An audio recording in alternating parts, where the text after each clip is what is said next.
No, it's. Thank you, Vicki. Dear Mom of 8. That was called I Didn't Know Eddie Was Going to Hit Me on That Part of It.com. Say it one more time. Dear Mom of 8.com. Vicki Jackson, come on in. Shameless plugs. I'm going to give a shameless plug to Sport Fight X because it's been 2 very, very long years. I've been waiting to see Sasuke Zapata fight. I've been waiting to see Matt Smart fight. I've been waiting to see Matt Vaughn fight. And I'll be damned, they've been in every freaking state besides Alabama. And I'm just here to tell you, thank God I finally got to see them. And I mean, you know, when Sasuke won tonight, I was like about ready to cry. And he, you know, he comes off and he's getting his post-fight physical, you know, and I'm hugging him like, oh my God, thank you, thank you. And he's like, Vicki, I didn't do it for you. And I'm like, what are you talking about? Of course you did. And so I just want to plug Sport for Days because I really, really appreciate it. Adam's been crazy. It's been crazy for him. If he hasn't returned your call or your text message, please don't take it personal. I did. Don't take it personal. Yeah, I love Adam. Even if he doesn't call me back or text me back or even if he forgets about me, you're forgiven. All's well. All's well. Oh, yes. Oh, yes.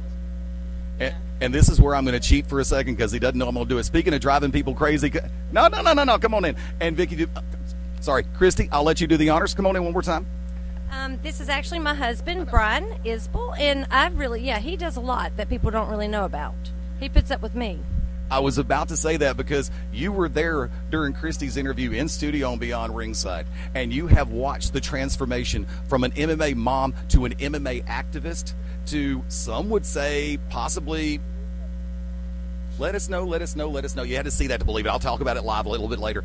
But the way that the transformation has taken place with Christy, the transformation with Keaton being able to fight here this evening, from your perspective, come on in. Let's get your thoughts on this. Well, first of all, I'm really proud of Keaton. He did a really great job. And also proud of Christy. She's done an excellent job in promoting MMA. She's went above and beyond. Just took the reins and ran with it and has done a great job. I'm proud of her. It's been a tremendous outing. And first off, I know that they're getting ready to tear this place down, so I want to thank everybody for hanging tough with me for a couple of minutes while we did this opening segment. Folks, if you missed it, you didn't miss out because you get a chance to catch the replay on GoFightLive.tv. Check out SportFightX.com for all the information on the replay. Now, the replay is going to be available on on Go Fight Live for how long? Forever. Once you make the $10.99 or the $9.99 buy, you can, as long as you have the login, and you can go on and get it forever. So, folks, we're going to take it home and about to take it to studio for Curtis the Bulldog Putman, Adam Gibbs, Christy Isbell, Brian Isbell, Vicki Jackson, the Magic City Motor Mouth Fast Eddie Lane saying, wait a minute, I think I hear that countdown, and we're about to go live to the studio right now. 10, 9, 8, 7, 6, 5, 4, 3, 2, 1, liftoff.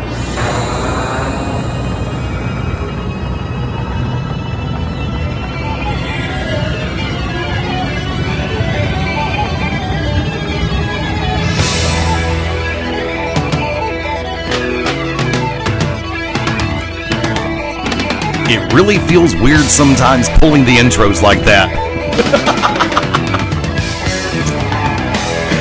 Want to say greetings, good evening, how the heck are you? Welcome to your home for wrestling, MMA sports talk, and a whole lot more. This is Beyond Ringside, live from the Vault in the Full Range Entertainment Studios in beautiful Birmingham, Alabama. Yours truly, the Magic City Motor Mouth, Fast Eddie Lane behind the control panel. Welcoming in tag team partners, Paulie Wells. What's going on, man? Welcome again, tag team partner, the Wicked Nemesis. Hello, all. Hello. You weren't kidding. Your voice is trying to go out, too. Hell yeah, it is. Now let's play a little catch-up real quick. Paulie, first off, how's things going all the way across the board, including the new gig with the Upper Deck? It's going good, man. I'm kind of hammered today. Had a busy night last night. Slam from 9 o'clock pretty much on to 3, but it was fun, you know what I mean?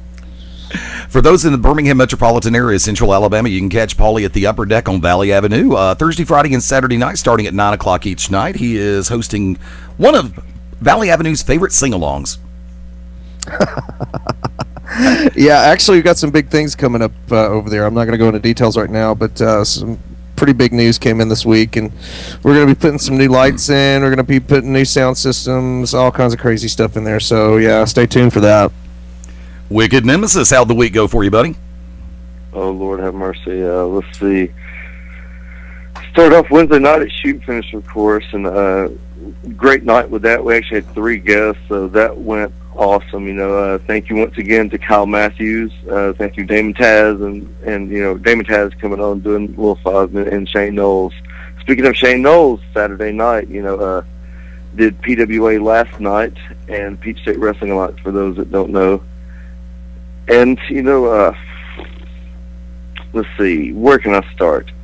Went out, and Mr. Hughes, for those that don't know, Total Protection, Mr. Hughes wrestles in sunglasses. Well, he was wrestling Mike Jackson, and we decided, you know what, we're going to do a little something. So we hit the ring on him, with the tribulation, of course, being myself, Chris Knox, and CJ Awesome, and J-Rod. Unfortunately, Crew Jones was suspended, so he was not there. But as we hit the ring on him, I threw a handful of powder in his eyes. Now, I knew going into this that Total Protection Mr. Hughes does wear sunglasses when he's wrestling. So I took a whole thing of baby powder and squeezed it in his face where he was choking on it the entire way home. You could hear him, you could hear him backstage, and it was fantastic. So, and we put the boots to him. Now, he didn't want to join us. So J-Rod, CJ Awesome, myself, and Chris Knox took it upon ourselves to make him look like us. So I put my white Wicked Nemesis mask on him and made sure that everybody saw it. Shane Knowles told us that if we did not let go of him and get out of the ring, that we would be fired. So we got out because, we can't take over the company if we're fired. There you go. So we did that, and then Chris Knox wrestled Stanley Somerville, who, where can we start? Guys, a little piece of advice. Nobody gives a crap if your mom, your dad, your little brother, your mom, your sister, your wife, your baby's mama, your daughter, nobody gives a crap if they're in the audience. If you've been told beforehand to do something, do it. Don't go out there and go, oh, well, my son and my daughter out there, so I want to be able to throw in 42 hip tosses and 15 drop kicks and 16. No. Do what you're told to do, and you'll get more bookings. I don't give a crap. And I love the guys that say, I've been in the business 13 years. I'm like, dude, you're 21. I started young. Okay. Jumping around on the trampoline does not make you part of the business, kid. And then Doink the Clown, Doink number 42,672.94, that's not named Matt Bourne, goes out there and Shane Knowles said that the match with Stanley Somerville was a little quick, which I thought it wasn't quick enough. And so he adds another match onto it, which is fine because this isn't the Chris Knox that people know from ACW. This is the Unlucky Charm Chris Knox. So Chris Knox was not ready to play. Actually took the pair of his workout rubber bands and ripped them in half upon the news of Shane Knowles telling us that he had another match. Going into that, Chris Knox wrestles Doink. And another thing. Now, I know we're going to break kayfabe, but you know what? It has to be said. If you say that you're such and such, if you have outlaw in your name, Lord have mercy on my soul, you shouldn't be giving advice. Oh, I almost dropped that bomb. Sorry. We're like 10 minutes into it, I almost dropped that bomb. That's how mad I was. 6 minutes. 6 minutes into it, I almost dropped that bomb. Whew, I know right now that the Epic Alliance and the Two Fine Mafia are sitting right now thinking, oh yeah, because last night I was going 8 backstage on this.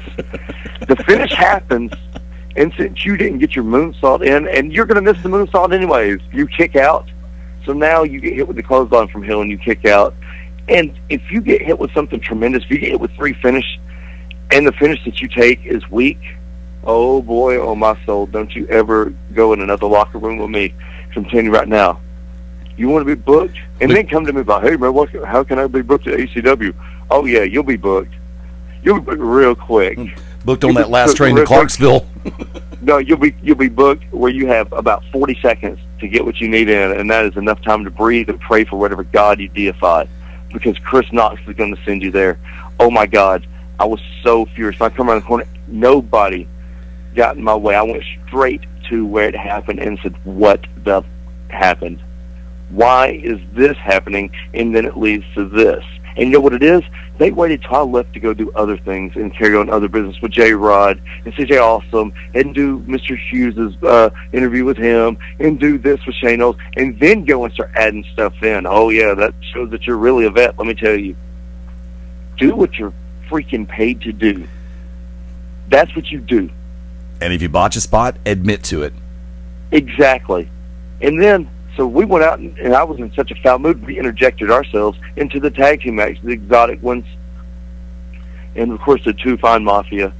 And I said, since we already had a contract to, have a tag team title match, that I was going to be a part of it, whether they liked it or not. So CJ Awesome and J-Rod went in, and we actually won, but Shane Knowles slips a pair of brass knucks into J-Rod's knee pad, and all of a sudden, he's like, oh, check his knee pad, ref. What is the referee's decision? Final. Thank you. And that's what I kept telling us. Shane Knowles' referee's decision is final. And that's why I lost my voice. It wasn't what happened in Pro South Friday night. Oh, no. I'll get that in just 1 second. No. All of a sudden, we're stripped of the tag team titles. And now the tag team titles will be up for grabs April 14th. So, April 14th, all you sheeple out there, first of all, I hope you all die before them, but please buy a ticket. Please buy a ticket at PWA, Peach State Wrestling Online, before you decide to croak. Thank you. Even if you have to sell all the crystal meth you have in your 14 ovens you have in your house. Now. I will go and I will make sure to take the wheels off your trailer and push it down a hill if you do not get a ticket, Carrollton, Georgia. Every single one of you meth heads, and you know who I'm talking about, Mayor of Carrollton, Georgia. Insert redneck name here. Now, Friday night, I come out and I forewarned what was going on. Now, Pro South was one hell of a Columbine against D to the C, tore it up in a ladder match. And somehow Columbine come up on the short end of this. I don't know how, but it happened. Do me a favor. Let's come back to that, okay? Let's come back to Pro South. I guarantee we'll get it in. That way Amy can't say that I forgot Pro South again. Notice I got that shot in. I will say this. I got to go out and say that judgment has been cast upon everybody, and the judge of all is coming. If we're part of God, as it says in the Bible, and if only God can judge me, well, then we can judge, and we will. So there you go. Had a press release sent my way, and let me spin to the ever so lovable monitor 4, because there's a controversy in play. For those who remember, last week here on Beyond Ringside, we had a very special guest, the 4-time NWA World Heavyweight Champion, Scrap Iron Adam Pearce. Now, a lot of people know that Pearce is in the middle of some serious title defenses. Right now, he's up in the Canada area, or up in Canada. It's more than just an area; it's a region. That's a territory into itself. But last night in Red Deer, Alberta, it's reported that Vance Nevada defeated Adam Pearce at the CNWA event at Red Deer to become the new NWA World Heavyweight Champion. NWA Executive Director Bob Trowbridge issued a statement saying the NWA is reviewing the controversial finish of the Vance Nevada Adam Pearce match that took place. A decision will be announced upon completion of the review. Now, that came into me 2 days ago. Immediately following that, well, not immediately following, but later on that night, apparently, Pearce filed a protest of the decision citing referee incompetence, calling for a disqualification of Vance Nevada, and calling for the title to be returned. ASAP is the nice way of saying it. Representatives for Vance Nevada have lobbied for the decision to be allowed to stand. Now, here is the ruling that came down from the Office of the National Wrestling Alliance. After a strict and thorough review of the bout, it is clear that the referee was knocked out by Nevada during the tail end of the bout. It is not clear if this action was intentional. Furthermore, Pearce was subsequently physically assaulted by Mr. Mark Posey and massive damage. There can be no doubt that the actions of both men were deliberate. premeditated, and wholeheartedly disgusting in their execution. Based on the evidence before the NWA and the statements of the referee, Mr. Nevada and Mr. Pierce, we have ruled as follows. Due to the unfortunate but blatant and totally egregious rules violation in the bout in question, we have no choice but to rule that Vance Nevada is hereby disqualified from the contest. Therefore, Adam Pierce is declared the winner of the contest and as a result retains the NWA World Heavyweight Championship. We've issued this written statement to the representatives of all parties concerned, who, as we understand, are in transit to Lloydminster. At that point in time, we're in transit to another show. Possession of the physical championship was supposed to be returned to Pierce immediately upon their arrival at that venue. I have gotten one other update saying that the belt was returned to Adam Pierce. And thank you, Ustream, for throwing that curveball at me. God, gotta love it every once in a while. I'm working on getting that subsequently switched around. Also, we have some, there's going to be some changes in the air in the next couple of weeks, actually in the month of April, which, of course, is only a week away. But trust me, we're looking at a couple of weeks as far as getting everything put together. So it looks like, and I did find out that Pierce successfully defended in Lloydminster, Alberta. We go from there.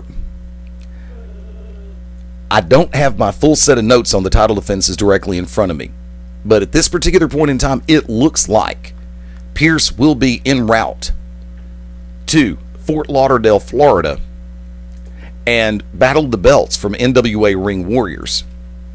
Now, there are a whole bunch of things going on in that particular regard because the war of words between Jim Cornette and Adam Pierce has really started to escalate. And some would say that part of that was the statement issued by Adam Pierce here on Beyond Ringside last Sunday night. Caused Cornette to come back and make one more comment. Pierce made one more after that, and then they decided the time for talking's done. We have once again reached out to Jim Cornette. And I understand we weren't the only ones who did it. And unfortunately have not heard back from Jim Cornette, who also, Mr. Cornette, is getting ready for events down in Fort Lauderdale as well at the War Memorial Auditorium for Showdown of the Sun, which we will be going over a little bit later. And plus, we will be airing this week's edition of Inside ROH during our next break. A couple of things I want to hit real quick. We will be joined in approximately 15 minutes, actually 20 counting the break, by professional prize fighter and bare knuckles boxing champion Bobby Gunn. Wick, you've got full bio information over in your email. I was trying to get in touch with you about that. Also, Mark Bowman, Maybo, out this week. Hope everything's going well for you, brother. Look forward to talking to you next week. Now, speaking of next week, it is going to be slammed, to say the least. We're going to get all the major things caught up during Shameless Plugs a little bit later. However, I will say this. We've made the reference to the 29th in Battle of the Belts. We've made the references to the 30th and the 31st ROH Showdown of the Sun. Personally, on the 31st, Pell City, Alabama, I will be back with Global Championship Wrestling at the Pell City Civic Center. But before that, on Friday night, March 30th, GCW will be in Locust Fork, Alabama at the Locust Fork Baptist Church, helping with a fundraiser for their mission trip to Tanzania. I have the graphic coming up for that in a little bit later on in the broadcast. So from that vantage point, on the 31st and the first Saturday and Sunday, Maybo, Mark Bowman, 2 Tons of Agony, Adam Coffey, will be at Carnage Cup in Elkmont, Alabama, representing Beyond Ringside. They'll be doing interviews and segments from up there that we'll be broadcasting in future shows here on BR. Thank you to John Rare for coming on with us last week. Great news to put out there from last night.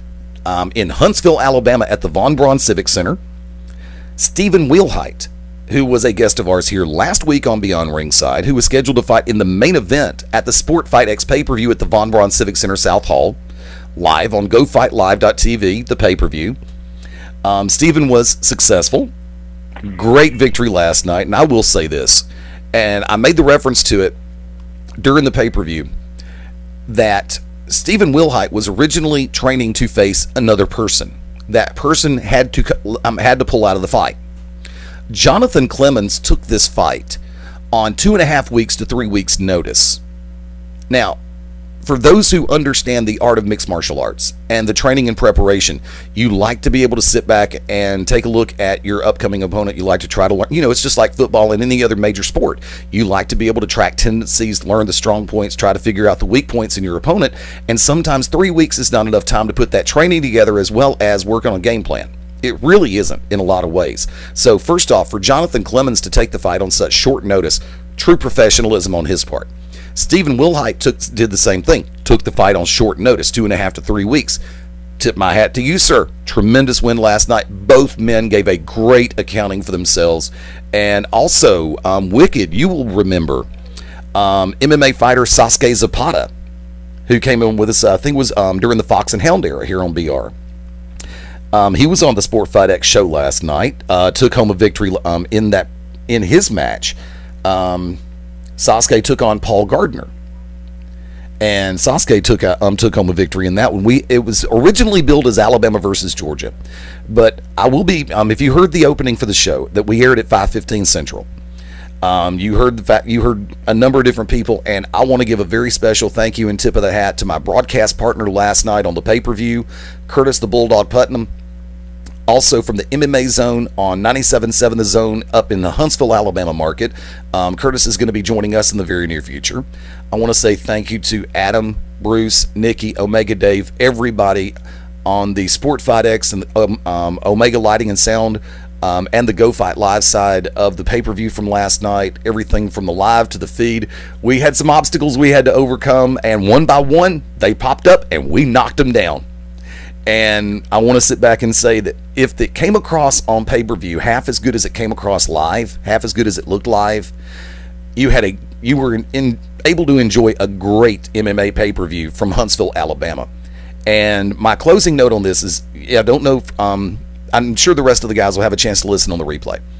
But for those who heard it and have heard my commentary about this, last night was actually history in the making for the state of Alabama, because we were able to have the first licensed and sanctioned professional mixed martial arts fights in the state of Alabama last night. And in my world, that's the way I look at it, and a lot of people look at it the exact same way. And I will say that it was an honor and a privilege to be a part of the team at the Von Braun last night for Sport Fight X and Go Fight Live TV. Thank you to everybody once again for putting up with me. And, Curtis was a great tag team partner on the broadcast last night. I'm actually going to be joining him on the MMA Zone in upcoming days, and Curtis is going to be joining us here for a guest shot here on Beyond Ringside in upcoming days. So, definitely looking forward to that. It's a crazy week. I want to let everybody know, and I haven't had a chance to get with the rest of the team about this, but I think I have, but I'm not sure. Next week for WrestleMania Sunday, we go live at 4 p.m. Central Daylight Time, or 4 p.m. Central Time, 5 o'clock Eastern. We'll be going from 4 until 6. Now, at 4:30 Central Time, from Combat Zone Wrestling, DJ Hyde will be back with us here on Beyond Ringside. Longtime listeners will remember DJ's last appearance. They've got Best of the Best 2012 coming up in April. I believe it's going to be on April 15th. And we're looking forward to getting DJ back on with us to give us an update on what's going on with Combat Zone Wrestling. From that vantage point, we're looking probably about 45 minutes with the interview with DJ. Also, we'll be opening up phone lines on the WrestleMania broadcast for your thoughts and predictions on the WrestleMania show. That'll be later on that night from WWE. And if you manage to catch the Showdown in the Sun pay-per-views, we'll definitely be looking forward to hearing your commentary on both of those shows as well. Now, I've asked a question in recent days, and I want to put the open question to both of my partners here on the show today. And we've got a couple of minutes to work with. Like I said, at the top of the hour, we're going to be joined by Bobby, the Celtic Warrior Gun. I made a post in the Alabama Wrestling fan page over on Facebook, and I asked the question, of the 3 nationally televised promotions, which one do you think is the closest to being cool, and why? Or, if it's that close to being cool, what do they need to do to put it over the top? Paulie Wells, I'm going to go to you first. Wow, that's a question. It's weird. I've always been a fan of, I guess, of the WWE, but I was also a fan of the old WCW. And wow, once again, I got to go with WWE just for the fact that I'm more familiar with it. I have been watching TNA a lot, and they got some good things going on over there. But I mean, just for the star power of WWE, I would say it's the coolest. But I mean, there are things they could do, to make it better. That's, there's always room for improvement, I guess. But leading up to WrestleMania, I've been watching Raw on Monday nights. I've been trying to catch SmackDown, but I don't catch it as much as I want to. But some of the cards, I'm kind of excited about, but not really. You know what I mean? Hasn't been really pushed a lot, I guess you would say. But if I was going to say anything, wow, I'm not a big fan of Laurinaitis. I think they could get him back to where he is as a talent coordinator or whatever it is that he is, and get him off television. But once again, how would it be better to me? I have to go back to the Attitude Days. I would like to see that. I'd like to see a little bit more of an adult type program. You know what I mean? I don't want to push the kids out of it. I don't want to do that. But I'm a firm believer that kids aren't stupid. You know what I mean? I think kids, are a lot smarter than people give them credit for. So I wish they would get off of this kid-friendly, Disney-esque type programming. One thing about The Rock coming back, I've noticed the word ass has been used a lot more. And bitch. yeah. And bitch.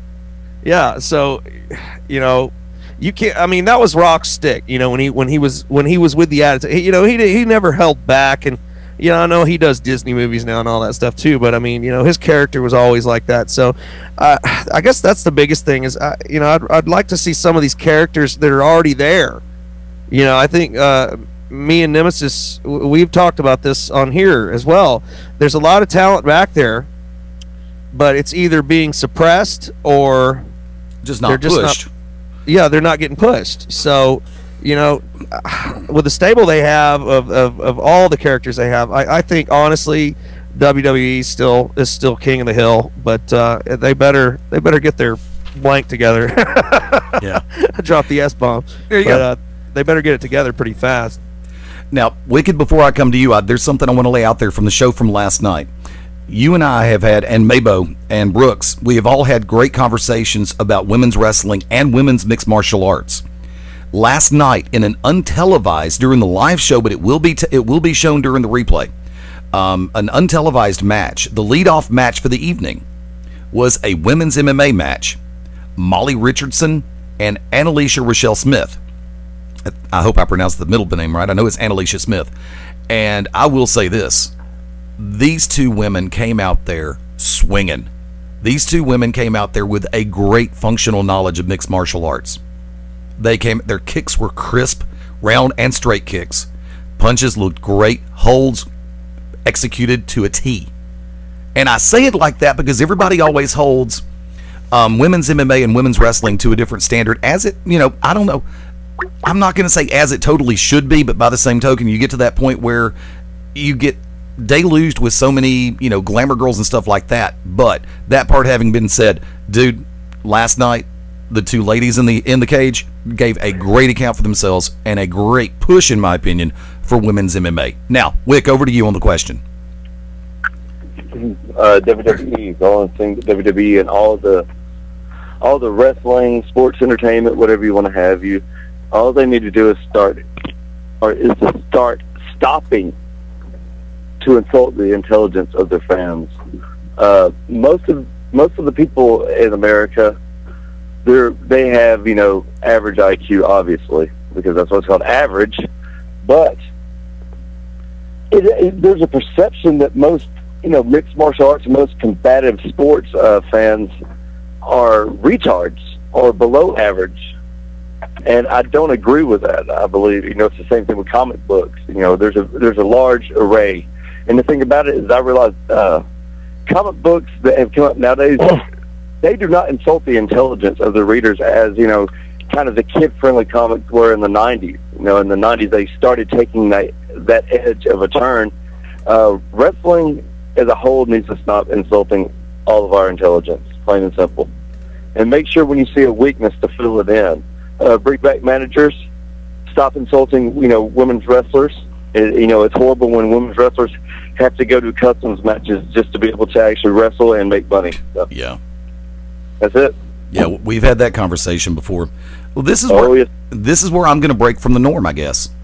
Because in my humble opinion right now, of the 3 nationally televised promotions, I would say ROH, Ring of Honor. And I'm not totally marking out for Ring of Honor. TNA does some good things, but they have moments of brilliance surrounded by hours of futility. WWE has gotten, granted in certain areas, back to being a little bit more edgy without going over that line. Lyrical content taken into consideration. But by the same token, I like ROH because they focus on the in-ring work. Now, someone who, it's really kind of easy to put in perspective, but it's kind of hard to put in perspective without sounding like I'm going overboard. But everybody here knows me in this particular regard. I am a fan of letting the in-ring action tell the story and build up the company. The same thing applies, cough button didn't work. The same thing applies to the world of MMA, mixed martial arts. The same thing applies to the world of prize fighting. And the fact of the matter is, as it stands, I don't worry about the hype if I know the in-ring action is going to work. You can have all the behind-the-scenes promos, in front of the camera promos you want to. But if the action inside the ring does not carry the show and carry the product, then that in and of itself takes away from what I call the coolness factor of it. Now, we've got 3 different age brackets on this show, 4 when Mabo's here. And we can, the bottom line is, we can agree to disagree, and we're not ruling TNA out of the picture, but like I said, as it stands, they just have those moments, flashes of brilliance. The opening of the show this past Thursday was good. I think it was just overly dramatic. And to me, that took away from watching the segment. But I'm going to leave that at that, and we'll come back pick that at another time. Thanks for playing, Bubba. Tell you what, we're going to go to a break, and when we come back after the top of the hour, we are going to be joined by professional prize fighter and bare knuckles boxing champion Bobby Gunn right here on Beyond Ringside. Stay tuned.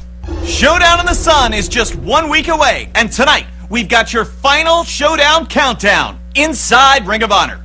Showdown in the Sun, the 2-day wrestling extravaganza with 16 matches and 30 international stars, comes to you next weekend, Friday, March 30th, and Saturday the 31st, live from the War Memorial Auditorium in Fort Lauderdale, Florida. Exclusively on pay-per-view anywhere in the world with internet access for only $19.99 for both events. Go to ROHWrestling.com for all the information. On Friday, March 30th, you'll see a triple threat match for the Ring of Honor World Championship. Roderick Strong and die-hard Eddie Edwards challenge Davey Richards.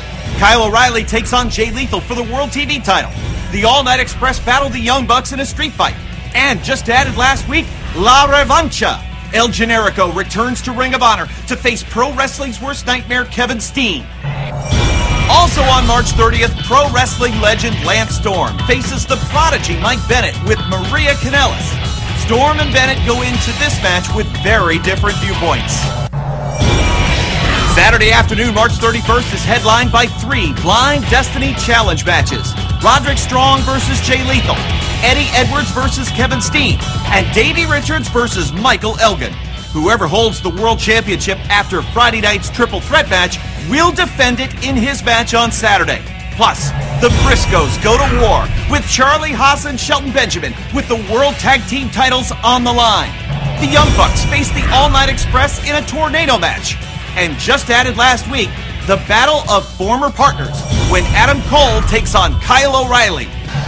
8 matches each day, 16 in all, 30 international stars.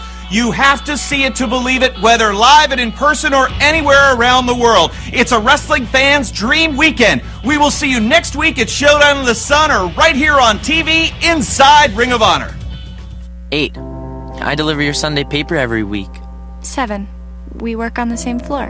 1 in 8 Americans is struggling with hunger. 6. Our kids walk to school together every day. including millions of children and seniors. 5. We chat in the elevator at work sometimes. 4. I'm your cashier at the grocery store.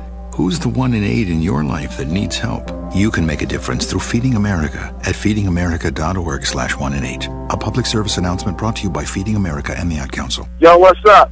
This Coolio with the Flow, a.k.a. the Ghetto Gourmet, and you locked in to Beyond Ringside. Ding, ding.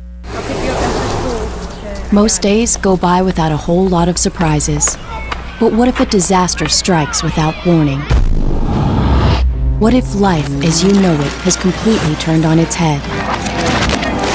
Would you be prepared?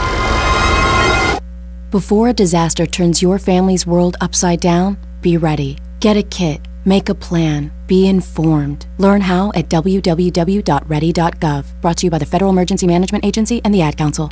Hello, everybody. This is Dirty Dutch Mantel, and you're locked into Beyond Ringside. The odds of becoming a signed artist and having 3 #1 albums? 1 in 100 million. The odds of going on to win 6 Grammy Awards?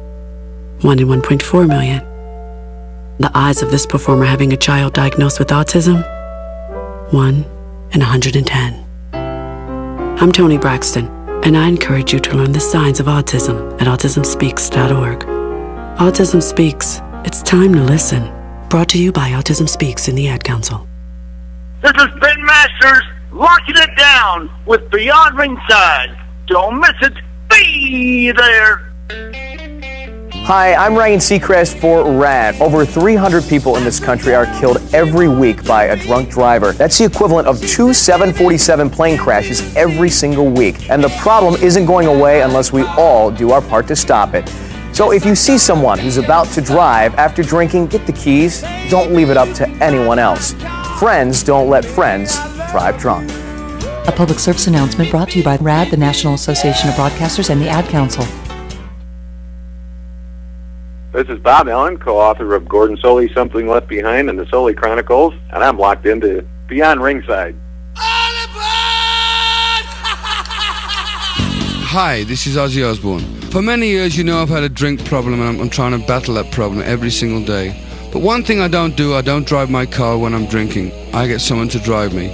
Do not drink and drive. It's the stupidest thing. If you drink, just don't drive. Not only are you going to hurt yourself, you may hurt some other person, and you wouldn't want that on your conscience, would you? A public service announcement brought to you by the U.S. Department of Transportation, RAD. When planning your next party or special event, insist on the best.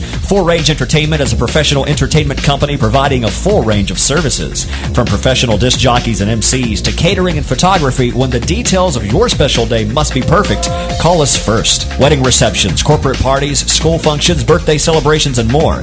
We also have Birmingham's largest selection of karaoke tracks available. With over 40 years combined experience, Full Range Entertainment can provide you with the talent and professionalism you need and deserve to make your next event one you'll never forget. For more information on the full range of services we offer, call 533-HITS. That's 533-HITS. Or check us out on our website at fullrangeentertainment.com.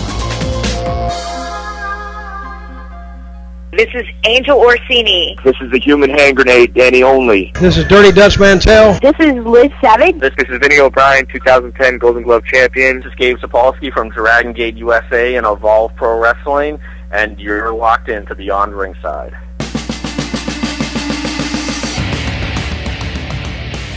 Welcome to the original Rockin' Wrestling Radio Show. Welcome to Beyond Ringside, your source for wrestling, MMA, and boxing in the Southeast. To contact the Ringside Roundtable of Beyond Ringside, email them at beyondringside@gmail.com. And now, your host for Beyond Ringside, the man, no myth, all legend, Fast Eddie Lane. The music plays, the microphones go hot, and we are live on a Sunday night. The microphones go hot, especially when I press the damn button. Welcome back into Beyond Ringside, live from the vault in the Full Range Entertainment Studios. Thank you, Mike Macaroni, for the intro. Always great to hear from you. I'd like to welcome in tag team partners, the Wicked Nemesis. For what it was worth, Mr. Hughes last night did have a bag of Skittles on him, so I did feel threatened. So I feel like it was self-defense, what we did to him. Paulie Wells, welcome in. Yeah, I'm getting ready to go to New York and beat the crap out of Roger Goodell. Paulie is a very avid Saints fan, for those who didn't quite catch that. I've got a bounty out on him right now. What, a bag of Skittles? Sure. There you go. And a hoodie, yeah. Get the hoodie on him. And ladies and gentlemen, we have a very special guest coming on with us this time. He is a professional prize fighter, a former champion in the ranks of boxing. He is a bare knuckles boxing champion. He is the Celtic Warrior, Bobby Gunn. Bobby, good to have you on board, buddy. Thank you so much, fellas, for having me on.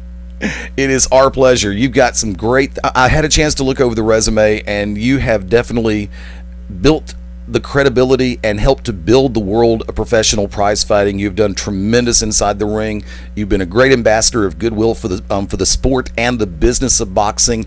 But I want to go ahead and actually take us back for a minute, because I'd like to, in your words, give us how you actually were attracted to boxing and bare knuckles boxing. And we'll actually start with boxing. We'll move to BKB. Well, all my family comes from fighters, traditional. Like, if he wasn't a fighter, you was the oddball. You know what I mean? So, I had my first amateur fight at 6 years old, and I turned pro at 16, and I had my first bare knuckle fight. I don't know, 12, 13-year-old fighting, and I've been a part of my life. Like, I never like done one and not the other. I've always been a part of it all together. Fighting has been in my blood. Never out of the gym, and I've had a roller coaster life. You know, it's more stranger than science fiction, but it's real. Now, you're based out of the northeastern United States, but you also have ties to Canada, right? Yes, I'm from Canada, and I grew up in Canada. My mother was all her people come from Ireland, and my father's people come from Scotland. So, kind of a crazy mix-up. You know, the Irish like to drink, but the Scots won't pay for it. So that kind of levels me out, you know. But I'm a man with no flag now. I guess I don't know where I'm from now. I'm living over here in America now. Now, what part of where are you based out of right now? I'm in North Jersey. Ah, Jersey boy right now. Jersey. Forget about it. Jersey. There you go. Now, in your words, let me go ahead and ask you to run it down. The list of accolades that you have held as with the gloves on. I thought this will be I'm fighting James Toney April the 7th for the IBA Heavyweight Championship. It'll be my 5th world title fight. I fought 4 times for the World Cruiserweight title. I'm a former IBA World Cruiserweight Champion. I won the title in 2006. And I've had actually 9 championship fights. I won 7 championship belts. And August the 5th of last year, I fought the first sanctioned bare-knuckle fight in 123 years. The last sanctioned one was John O'Sullivan. And because it was the first sanctioned one, I won the linear title, you know, the vacant world heavyweight bare-knuckle title.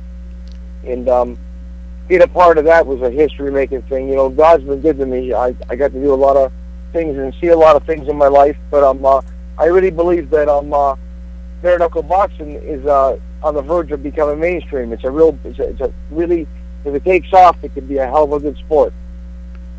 Okay. Now, how did you make the Now, you're still working in both, obviously. You're still, do you find the training for one to be different from the other? Oh, it's a totally different thing. Yeah, I mean, you know, it's a boxing is to tell you the truth, sir, boxing is a very bad sport. When I love boxing, but the politics and you know what goes along with boxing. There's a lot of quick stoppages. There's judges that probably have prescription glasses and they leave them that night when they're doing a major fight. I mean, I don't know what they're judging. Referees forget how to referee. There's a lot of bad things in boxing, and one thing about bare-knuckle boxing, it's a cleaner sport, sir. There's no politics. There's no dirty referees, judges. You know, 2 guys range a fight. There's a good referee there. There's a fair play. And it's a cleaner sport. I mean, there's a lot of bad things in boxing. You know, I'll be honest with you, sir. People talk about professional wrestling all the time. They say, oh, it's bad and it's politics. Let me tell you, professional wrestling is a cleaner sport compared to boxing. Boxing, believe everything that you heard and add on to it 50 times more. That's how bad it is. Okay. Now, you make the comment about the referee for a reason. And there is one fight in particular that I would like for you to elucidate on real quick. Talk a little bit about it, where you did have a problem with a referee. Yeah, I fought Shelby Gross in Memphis, Tennessee in 2006. The second knockdown, he was on the canvas for 19 seconds. I mean, the famous long count, Jack Dempsey and Gene Tunney, that was only 14 seconds. And the fight was later turned to a no contest, but the referee, he lied about his credentials. He wasn't a certified referee with the ABC, and there's a lot of bad things, sir. I've seen everything that you can imagine. I've seen in boxing, and it's only business that you love and it hates you back. It's a tough old business. I understand that, yeah, because I remember a story. I remembered hearing a story about it where the person was down, and the referee executed a really long count. Right? Oh my God, yeah, it was terrible. And then not only that, and then the fella got up and he jumped on top of me. He hit me 13 times while I was on the canvas. Come on, he didn't disqualify me. In boxing, you touch somebody, you can get disqualified the wrong way. But God was good to me, sir. I got the rematch. I won the WBC Continental title in the rematch for the fella I fought. But I'll tell you the truth. The best promoters in boxing today is probably Oscar De La Hoya, and then you got Prize Fight Promotions right there in Memphis, Tennessee, and Mississippi. Brian Young. Those guys are the cleanest, best. These are the guys that actually promote my fight right now on the 7th of April. And they're the best guys I've ever done business with. But I lost the love for the boxing because of the politics. I love the fight game, but if I'm not dealing with good people, sir, I won't take fights anymore. The reason why I'm taking this fight with James Toney because I'm dealing with good people. Good people surround him. Right. And you're definitely dealing with who seems like he is still a class act in James Lights Out Toney. Yeah, I understand, and I'm probably going to get heat for this after the interview's over with, but I understand that count was so long by the referee, Wicked Nemesis could have actually done a long-form promo. But speaking of, matter of fact, let's listen to the show sometime, another occasion. You'll definitely know what I'm talking about. Matter of fact, let's open up the table. Wicked Nemesis, come on in with Bobby Gunn. Now you were alluding to the fact that you've had 5 world title shots, and I believe you said 7 championships. What separates you from? What do you think? Is it hard work? Is it just beating the right people? Some people don't even have one their entire career, and here you've had multiple. What do you attribute that to? Sure, just God. It's only the Lord. I really mean that. It's just open the doors for me. When there's a door closed, God seems to open a window for me. But what it is too, though, guys. With Bobby Gunn, I am what I am. I'm like Popeye the Sailor Man. I am what I am. I tell you the way it is. I wear my heart in my sleeve. And I think even if I lose, I show a warrior's mentality. Guys, I don't have no animosity towards anybody. And fellas, it really isn't if you win or lose in life. It's how you're remembered. And I think that's the most important thing. That's probably why I'm getting opportunities, because I try to be a good person, and I want to be remembered as a good fighter. You're listening to Beyond Ringside, Fast Eddie Lane, Paulie Wells, Wicked Nemesis, live with professional prize fighter and world bare knuckles boxing champion Bobby Gunn. Paulie Wells, come on in. Hey, Bobby. I reading your bio, I noticed that you took quite a hiatus at one point, 11 years. Between matches. I'm just curious, was it the politics of boxing that pushed you away from it for that hiatus, or was there something else?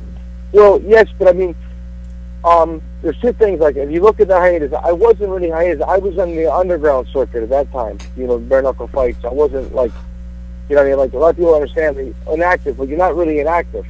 But that was the reason, because I'll tell you why. At that time, I was signed with Don King. And I fought a fight when I was younger. I broke my arm in a fight with a fighter called Sergio Garcia. I broke my arm in the second round. I dropped him. He gets up, and we go into the exchange, and my arm actually busted right at the elbow. And they stopped the fight on me because I couldn't continue. And it took about 7 or 8 months to get the rematch. But long story short, where I'm going with, I got the rematch, and my mother at this time was dying of cancer. And I was supposed to get a certain amount of money. I think it was supposed to get like 8,000 or 10,000, Anyway, I goes and fights a rematch in Mexico. I knocked out Garcia in the first round. And I comes back to the Mirage Hotel where Don King was staying. And I walked in to see him. I'm ready to get my check, and he hands me $1,700. What? Oh, wow. And I said, Don, fight was like 7 or 8 grand. He said, look at me, I'm going to talk to you because you're a fighter and fighters are stupid. And I'll never forget it. I said, yeah. You take a nickel because you're very simple. I'm going to explain this to you, okay? You take 2 cents from me as your promoter. You take 2 cents out of nickel from my son Carl as your manager. What's I leave you with? I said, a penny. And I said, okay, and you got to pay your training expense and your living expense. So anyway, at that time I knew, boys, that I wasn't going to, make any money with those guys. And that's why I went back into the other, the underground fights, keep them busy. But it's nasty, boys. A lot of poor fighters today, God bless them, got a pot to piss in a window, throw it out, and they made millions. It's because of the managers and the promoters. They robbed these people blind. That's amazing. You say that about boxing. I think that translates to a lot of things nowadays. In any professional sports, it's managers and promoters, agents. Agents are killing professional sports, in my opinion. Boxing. Yes, they are. Boxing itself, for many years, I just stepped away from it. I think it was after the Tyson Holyfield debacle where the ear got bit off. I refused to watch a professional fight.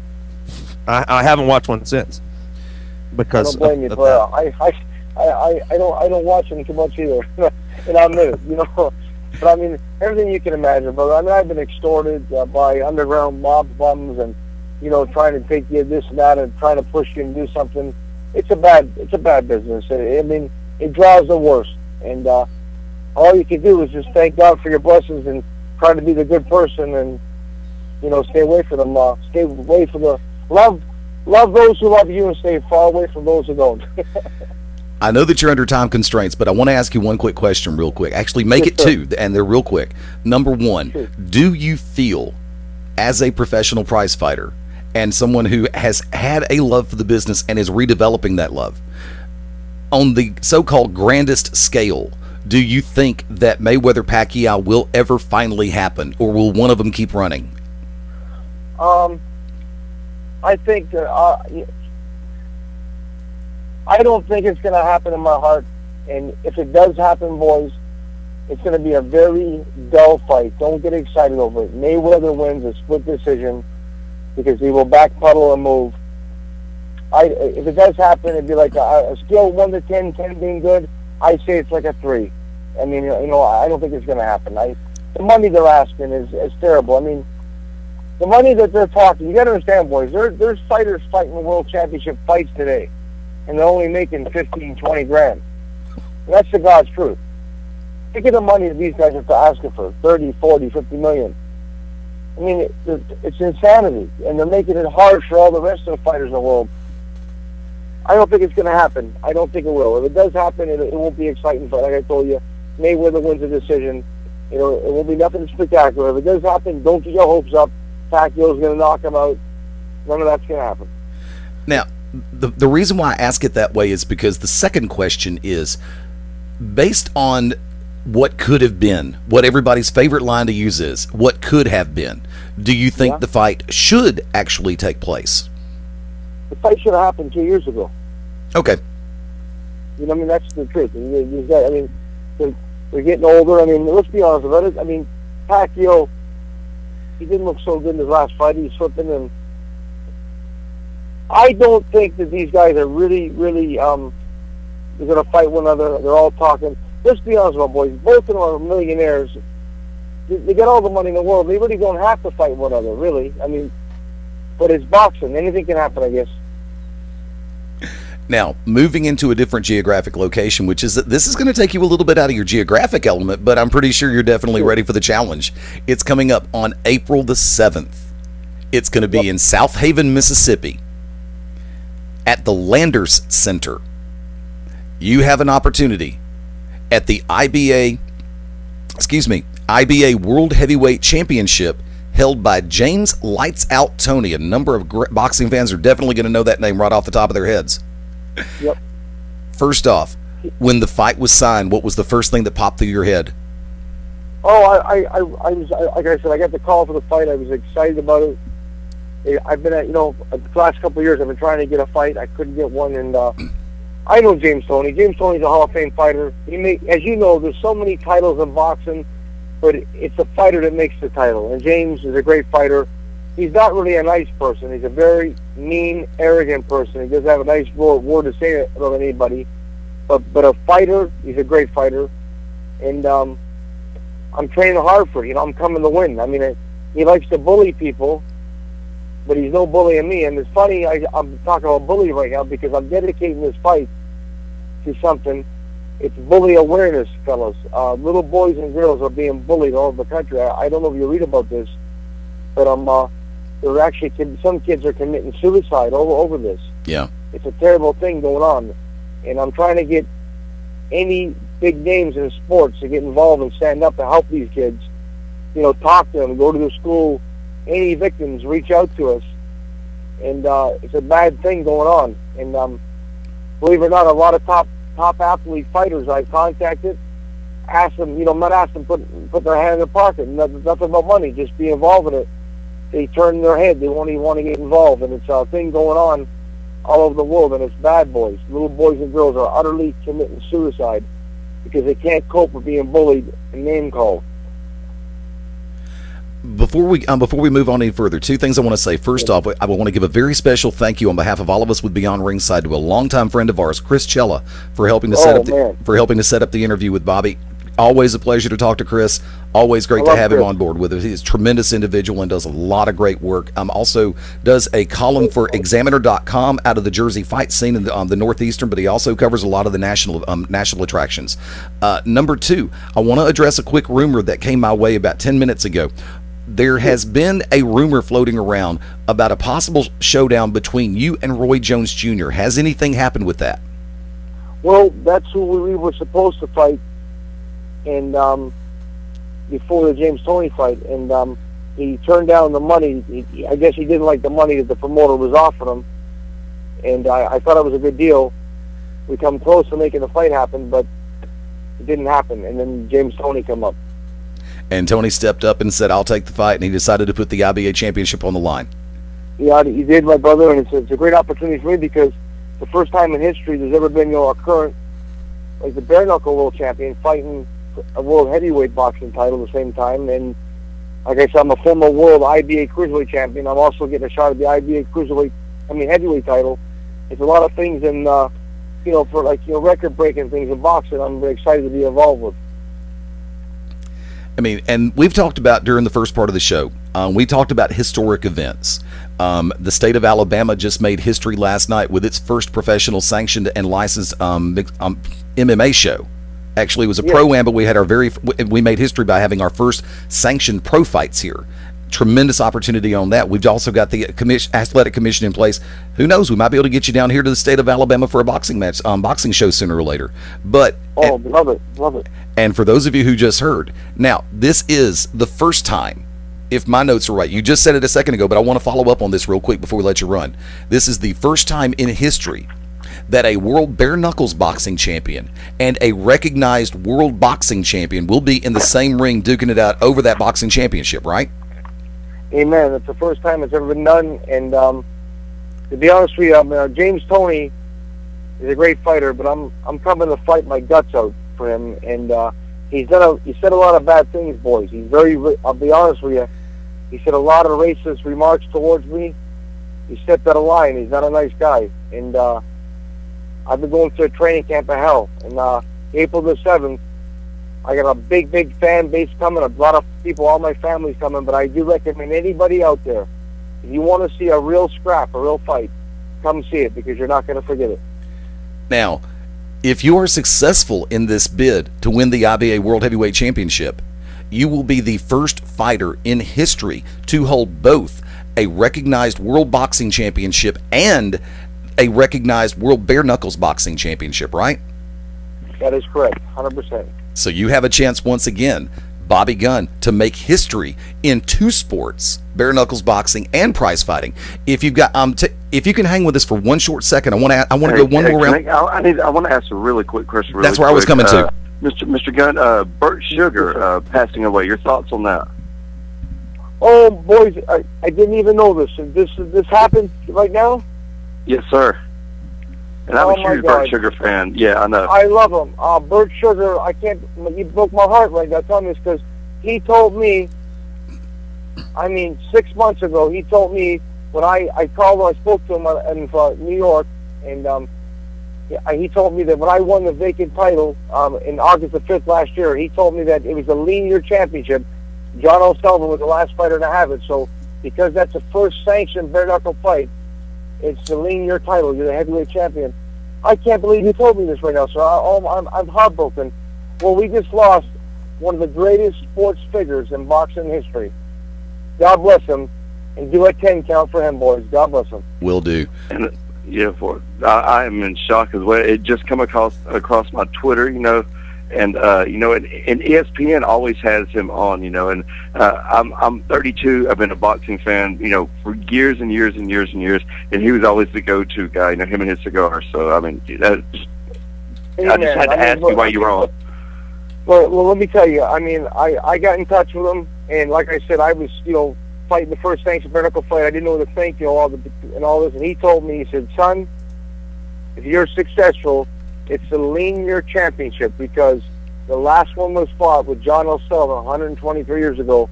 Don't get me wrong, boys, there's 1,000 unsanctioned fights, but this was the first sanctioned one. And he told me you'll be the bare-knuckle legit world heavyweight champion. And coming from Bert Sugar, I was over the moon. Him telling me this. God bless him, boys. My heart goes out to him and his family. My prayers. God bless him. Short version, the press release as issued by his daughter, Jennifer Frawley, says cardiac arrest caused his death on Sunday at the Northern Westchester Hospital. His wife, Suzanne, was by his side when he passed away. Sugar, of course, was inducted into the International Boxing Hall of Fame in 2005. According to the Hall of Fame's website, Sugar wrote more than 80 books, including the 100 Greatest Boxers of All Time. He also appeared in a handful of films, including The Great White Hype. From that vantage point, let's see. His daughter says if anybody wants to honor him, they should make a donation to the Boxing Hall of Fame, and that would be a tremendous thing to do also. Paul Wells, real quick, come on one more time with Bobby Gunn. Bobby, I was going to ask you, since, a lot of people, like we said, have been turned off by boxing and, are trying to get back into it. Are there any fighters right now that you would tell us to check out, or any fights coming up, or anything that you would advise other than your own? I'll be honest with you. To each their own. There's a lot of good talent out there. I think you got great talent right there in the South right now. You got a lot of good fighters coming up. Just support your local community. Any local boy can become a great fighter, and I think the amateur boxing we need, that's more legit and pure. Support your amateur program. Professional boxing, hopefully we'll come back again the right way, but right now it's in a bad state because the fighters, there's too many prima donnas out there that are talking silly, and there's a lot of bad people in the fight game. There's only, like I said, a handful of good promoters, and I'm not just saying it because I'm fighting on the card, but you got the best promoters in the world right there.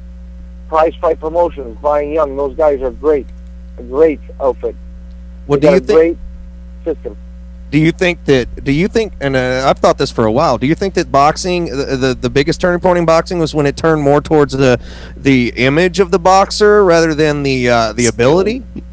No, here's what happened, boys. When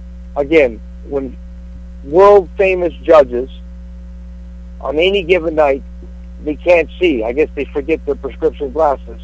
And referees are supposed to be top referees in the world. They forget how to referee. For instance, last night, Watch Out Boy was winning. He was fighting James Kirkland was fighting a guy called Molina, I think. The boy was winning every round. He got dropped in the last seconds of the round. He gets up smiling. It was kind of a push knockdown. His corner man jumped on the corner. The bell rung. Watch it, HBO. The bell rung. He stepped in the corner, like the bell rung. They let his fighter come back to the corner. The referee went over and said disqualified because his corner man stepped on the ring apron. Boys, they make up the rules as they go along. That's why MMA has surpassed boxing, because they support their fighters better. In the boxing world, anybody can be a sports writer now. Anybody can blog, and they talk bad about the fighters. They don't promote the fighters. They don't support the boxing community like they should.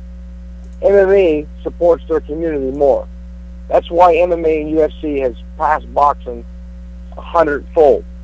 And I be honest with you, boxing ain't really in a good state. Hopefully they'll come back with good people promoting, like Brian Young, Price Promotions. There's some good rackets, outfits out there. I hope they bring it back. But be honest with you, the state of boxing ain't like it used to be. Well, one of your quotes going into this fight is you have an opportunity, and James Toney has an opportunity in this fight.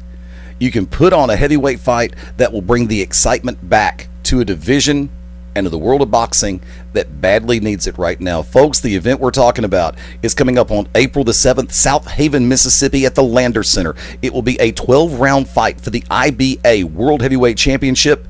The champion, James Lights Out Toney, defends against our very special guest at this time, the Celtic Warrior, Bobby Gunn. Tickets for this event are available by calling Ticketmaster at 800-745-3000, or you can visit Ticketmaster.com. Tickets for the event start at just $20. There will be 8 bouts on this card, including the IBA World Heavyweight Championship bout. On behalf of all of us with the Beyond Ringside team, Bobby, we want to wish you the absolute very best in the upcoming fight. We're looking for, believe me, if there's a way one of us can get over there, we definitely want to take advantage of the opportunity and slide over that way. But we want to wish you the absolute very best. Go out and you have a chance to make history all over again. You've done it on more than one occasion, and you get a shot at doing it all over again. And we wish you the best, my friend. Thank you, boys. And just wanted to say that anybody right now, the tickets are going fast. So they buy in the 5th row and 6th row of Ringside, they're going to get a Team Gunn Celtic Warrior T-shirt. Every Ringside ticket sold right now is next week. So everybody, get your tickets. You'll get a free Celtic Warrior T-shirt. God bless everybody, and thank you for having me on. God bless you too, brother. It has been our pleasure. God bless you, my friend. And we look forward to having you back on somewhere down the road. Guarantee that. Ladies and gentlemen, our very special guest at this time, professional prize-fighting sensation and world bare knuckles boxing champion, Bobby Gunn, has just gone beyond ringside. We will be back right here on BR right after this. This is Kevin Kleinrock, WSX, XPW, and now Viva La Lucha, and you're locked in to Beyond Ringside. Come on, you need some excitement in your life. Hey, it's Robbie Ragg. Check out ragradio.com. Not only do we have great galleries, but we've got the best rock on the radio. Earth's first international rock station, breaking all the radio rules. Robbie Raggs is on Rag Radio. Hi, I'm Drew Brees, NFL quarterback for the New Orleans Saints, here with Bugs Bunny to remind you to get moving every day. Because when you get moving an hour a day, you fuel your body and your mind. So what do you like to throw around the football like Drew? Skateboard, ride a bike, or dance in your room. Just move it your way. And be a player. Get up and play an hour a day, Doc. Check out how to be a player at letsmove.gov. Head online to get tips on great ways to get moving every day. At letsmove.gov. A message from the Ad Council and HHS. This is Mad Dog Dan Sawyer. You're listening to Beyond Ringside.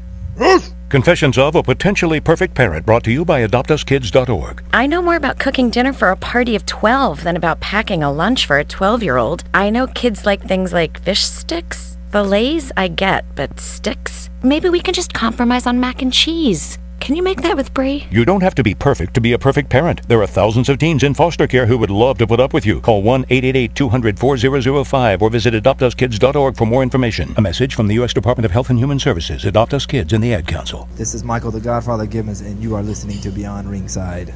Foreclosure is hard on every member of the family, but your family is not alone. If you're struggling with your mortgage, there is help. To learn about the government's Making Home Affordable program, visit makinghomeaffordable.gov or call 1-888-995-HOPE to speak to a HUD-approved housing counselor. It's free of charge. Visit makinghomeaffordable.gov or call 1-888-995-HOPE today. Brought to you by the U.S. Treasury, HUD, NeighborWorks America, and the Ad Council. This is Liz Savage. You can check me out at www.myspace.com/wrestlingdiva, and you're listening to Beyond Ringside. Hi, this is Joe Elliott from Def Leppard for RAD. Planning on going out and having a party? great, have a lot of fun. But do me a big favor and don't blow it. Always choose a designated driver. Remember, music lives. You should too.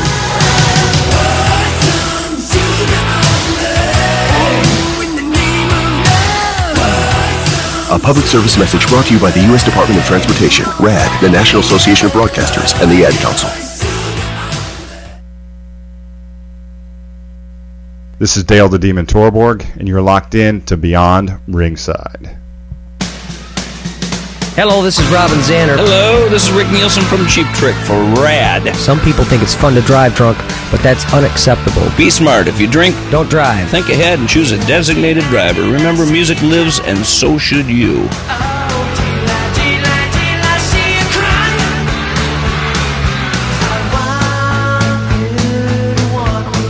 A public service message brought to you by the U.S. Department of Transportation, RAD, the National Association of Broadcasters, and the Ad Council. You have tuned in and are now live listening to the 3-time NWA Heavyweight Champion of the World, Scrapper Nana Pierce, and just like you, I am also locked in. And brother, we are beyond ringside.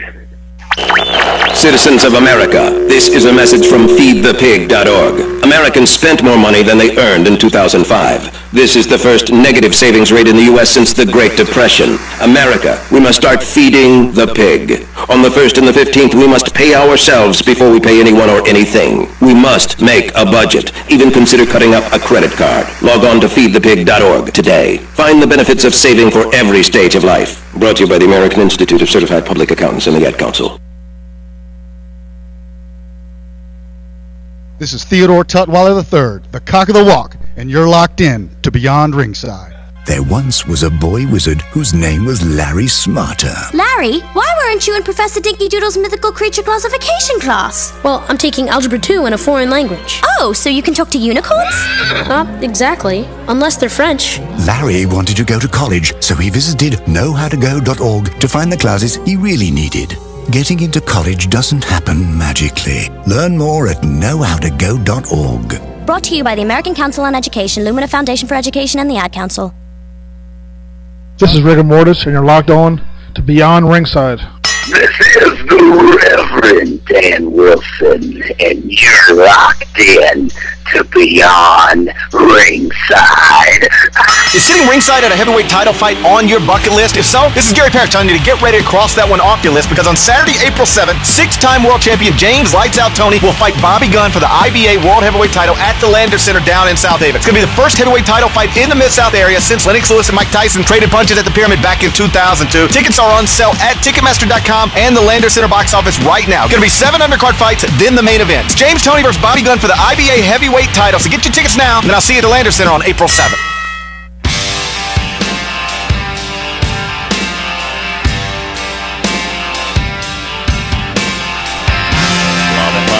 Love it. The weekend just keeps getting better. And that, my friends, is a shoot. Welcome back into Beyond Ringside, live from the Full Range Entertainment Control Center in Birmingham, Alabama. Fast Eddie Lane behind the control panel. Paulie Wells, welcome back. Yeah, me and Theodore are just laid out, man. Loving this. My dog, my passing out. There you go. Wicked Nemesis, welcome back. That was a hell of a promo. I hate the fact that I had to break the news to my man that Bert Sugar died. It was just, wow. I mean, that's, to anybody that's a boxing fan, Bert Sugar was the man. He was a cool guy that wrote about boxing. You know, still smoked a cigar. Well, I think now he pretty much just chewed on them. But he had a real concept for boxing as a whole and did the sport justice and was rewarded in 2005. Don't know why it took until 2005 for him to become a part of the Boxing Hall of Fame, but Lord have mercy. Definitely a piece of history died today. Yeah. Want to say a very special thank you to Bobby Gunn for coming on with us tonight on Beyond Ringside. Also, once again, a very special thank you to Chris Cella for helping set up everything. Chris, always great to hear from you, brother. Matter of fact, I'm sending him a text message right now. Paulie asked me about the promo poster and why I didn't run that during the break. It's because the version that I had didn't come through properly. So I'm asking Chris to go ahead and shoot that over. That way we can put it up on BeyondRingside's website.com. The BeyondRingside.com website, as well as on our entire social network. So for our friends all the way from Texas, Louisiana, Mississippi, Alabama, Tennessee, Georgia, possibly even Florida, You get a chance to see great professional prize fighting. You get a chance to see 2 class acts inside the ring. And it will be Bobby Gunn challenging for the IBA World Championship on April the 7th at the Landers Center in South Haven, Mississippi. Tickets are available through Ticketmaster. Looking forward to that event. And I do believe Paul is going to make arrangements to where he can represent Beyond Ringside at the fight. Yes, I am. I'm definitely going to do that. Cool. Definitely going to work on that one. Now, let's go ahead and, Wicked, before everything broke down and we had to go to the top of the hour break, you were making a reference to what happened Friday night at Pro South, if you could. Go ahead and take a couple of minutes on that one. No. You broke. No.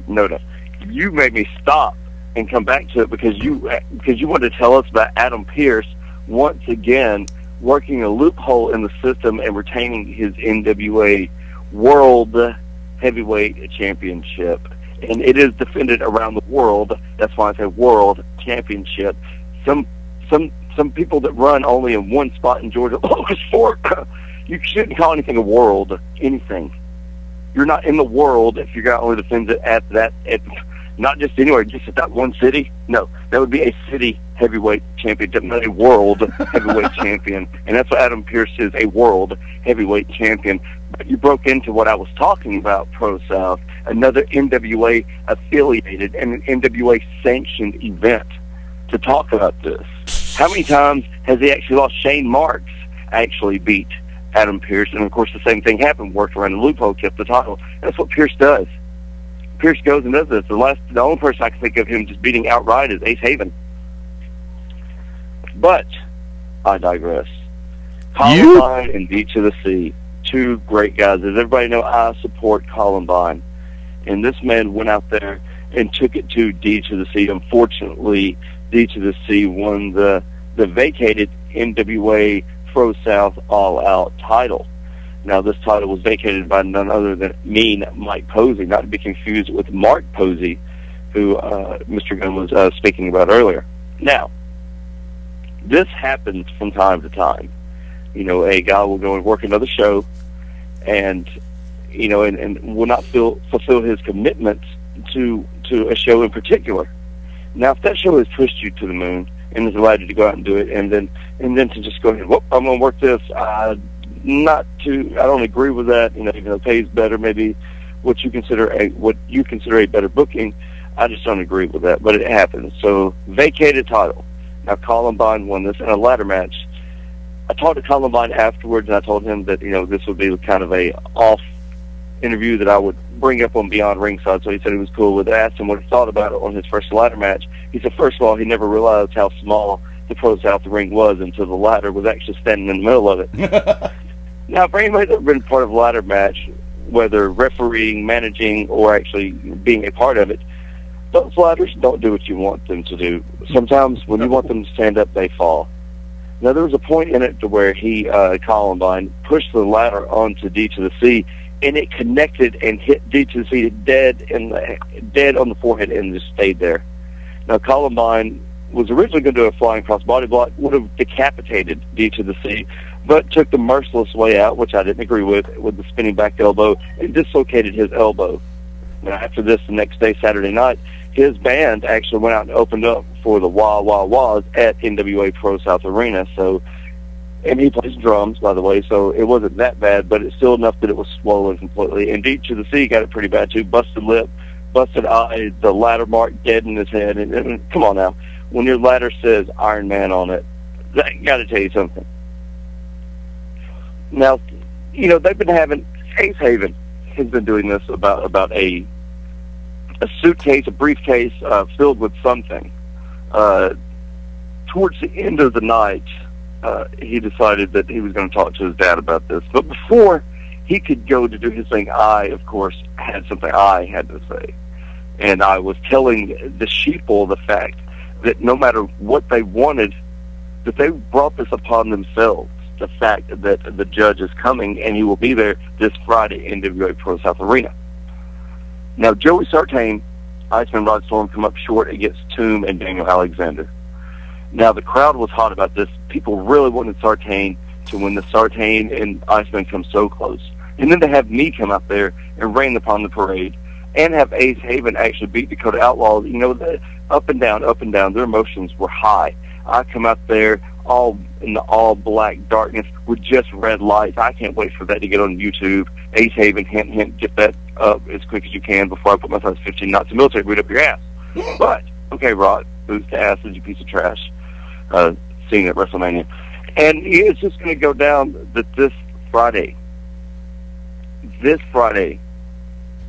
judge, jury, and execution, and judgment has been cast upon them, rightfully so, because it's in the Bible.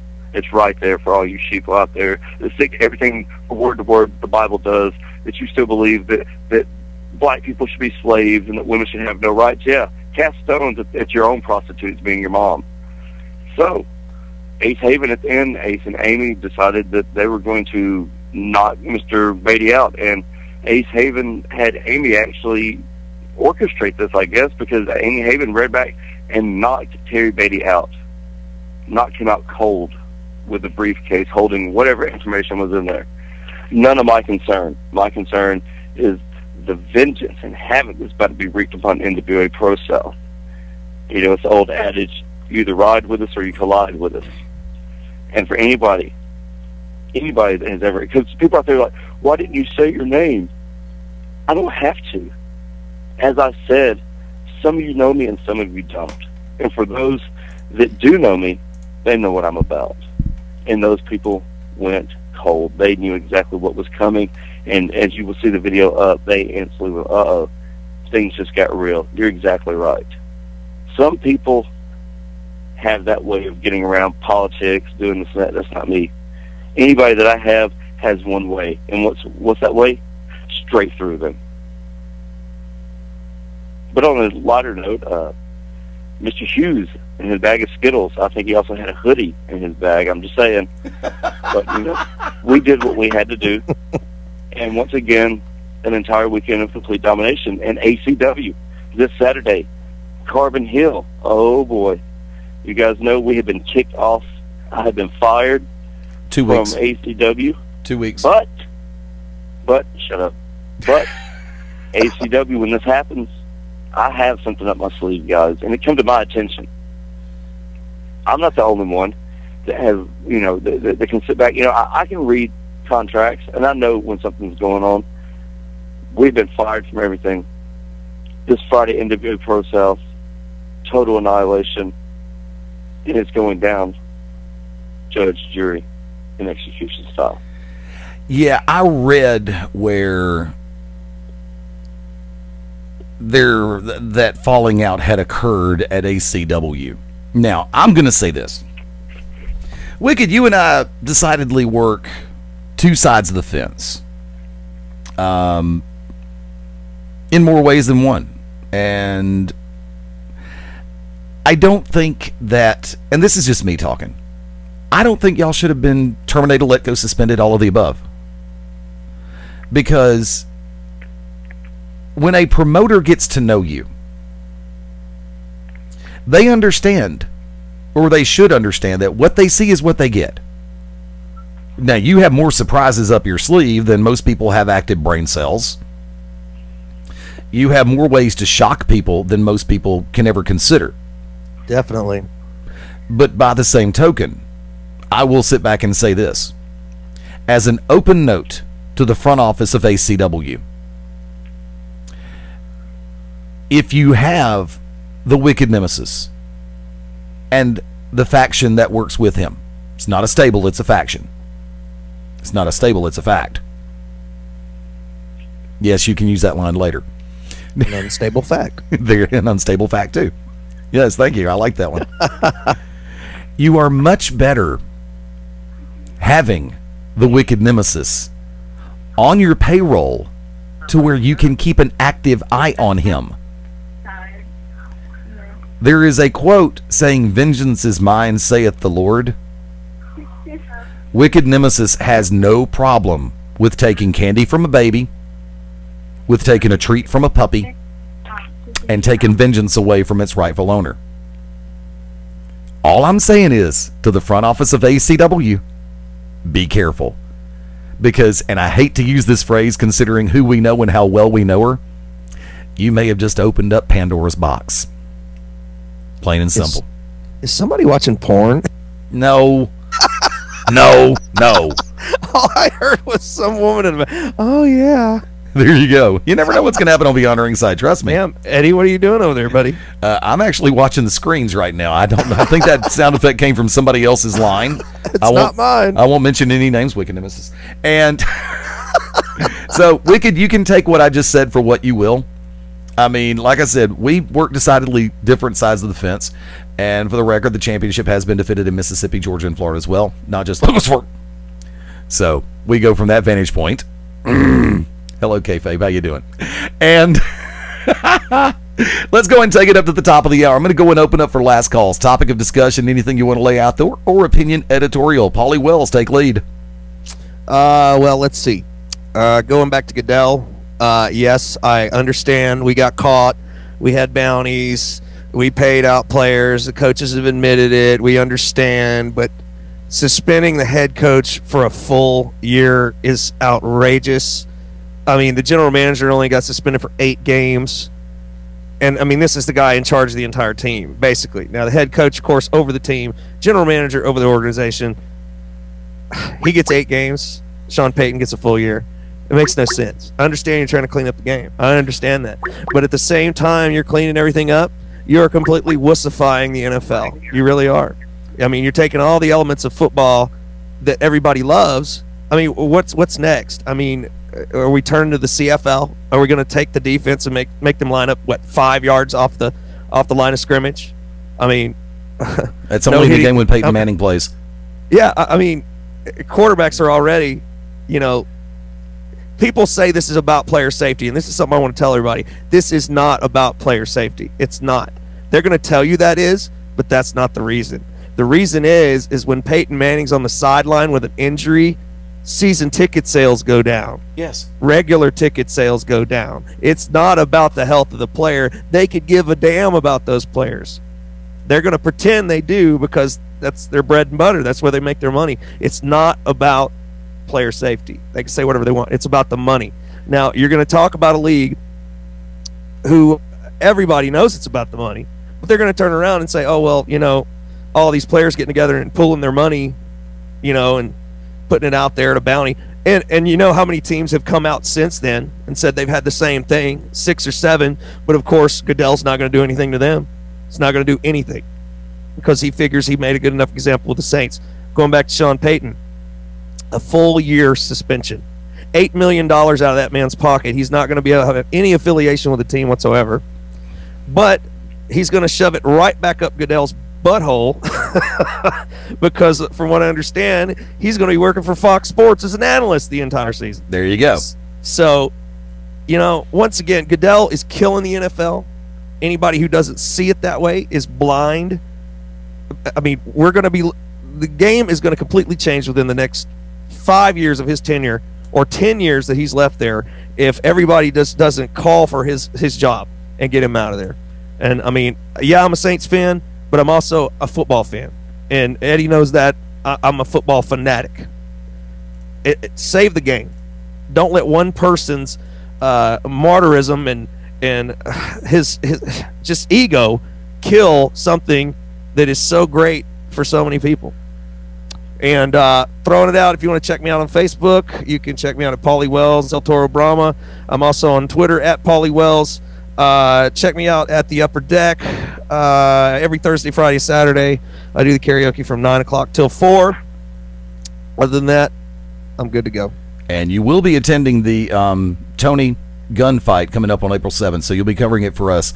And we're definitely working on the media credentials. We're going to have you probably backstage doing interviews after the fights as well. Tell you what, Wicked, hang tight for a second. Let's go to the phone. Area code 832. You are live on Beyond Ringside. What's your name and where are you calling from? Hey, Pastor, this is Barefoot James. How's it going? Dude, new number. Long time no see. How you been? I've been good, man. I've just been busy trying to keep my head down and still trying to hang on to WWE as much as I can, even though they're trying real hard for me to not watch it all, but, Hang on one second. I'm logging your number in. Barefoot James 2012. There we go. We were just talking about that. Bret Hart tweeted that he wants to show The Rock how to do a proper sharpshooter. And Rock will tweet back. Rock. But I do have an interesting question though, and I would like all of your opinion.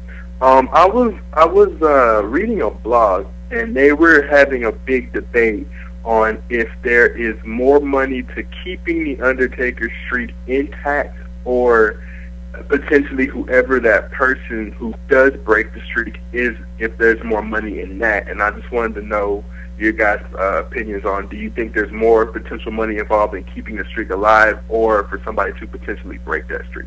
Wicked, I'll go to you first.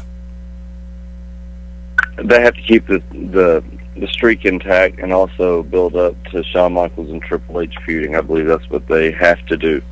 I think that takes precedence over everything in their eyes, as it should be. If this is the Taker's last year, can't have him go out, but still got to keep this strong. Tell you what, do me a favor. James, can you hang on the line with us for a minute? Yeah. Because Wicked has to leave in a couple of minutes. I want to go ahead and get him for last call and shameless plugs real quick and give him time to do it. Wicked, the floor's yours. Well, I was just going to say something about the Trayvon Martin case. This is utter stupidity. The fact that you have Kim Kardashian going to press charges against a woman that flower bombed her for wearing fur, but yet you can't have or try a man because you're claiming self-defense because the man went to go get Skittles and a cake.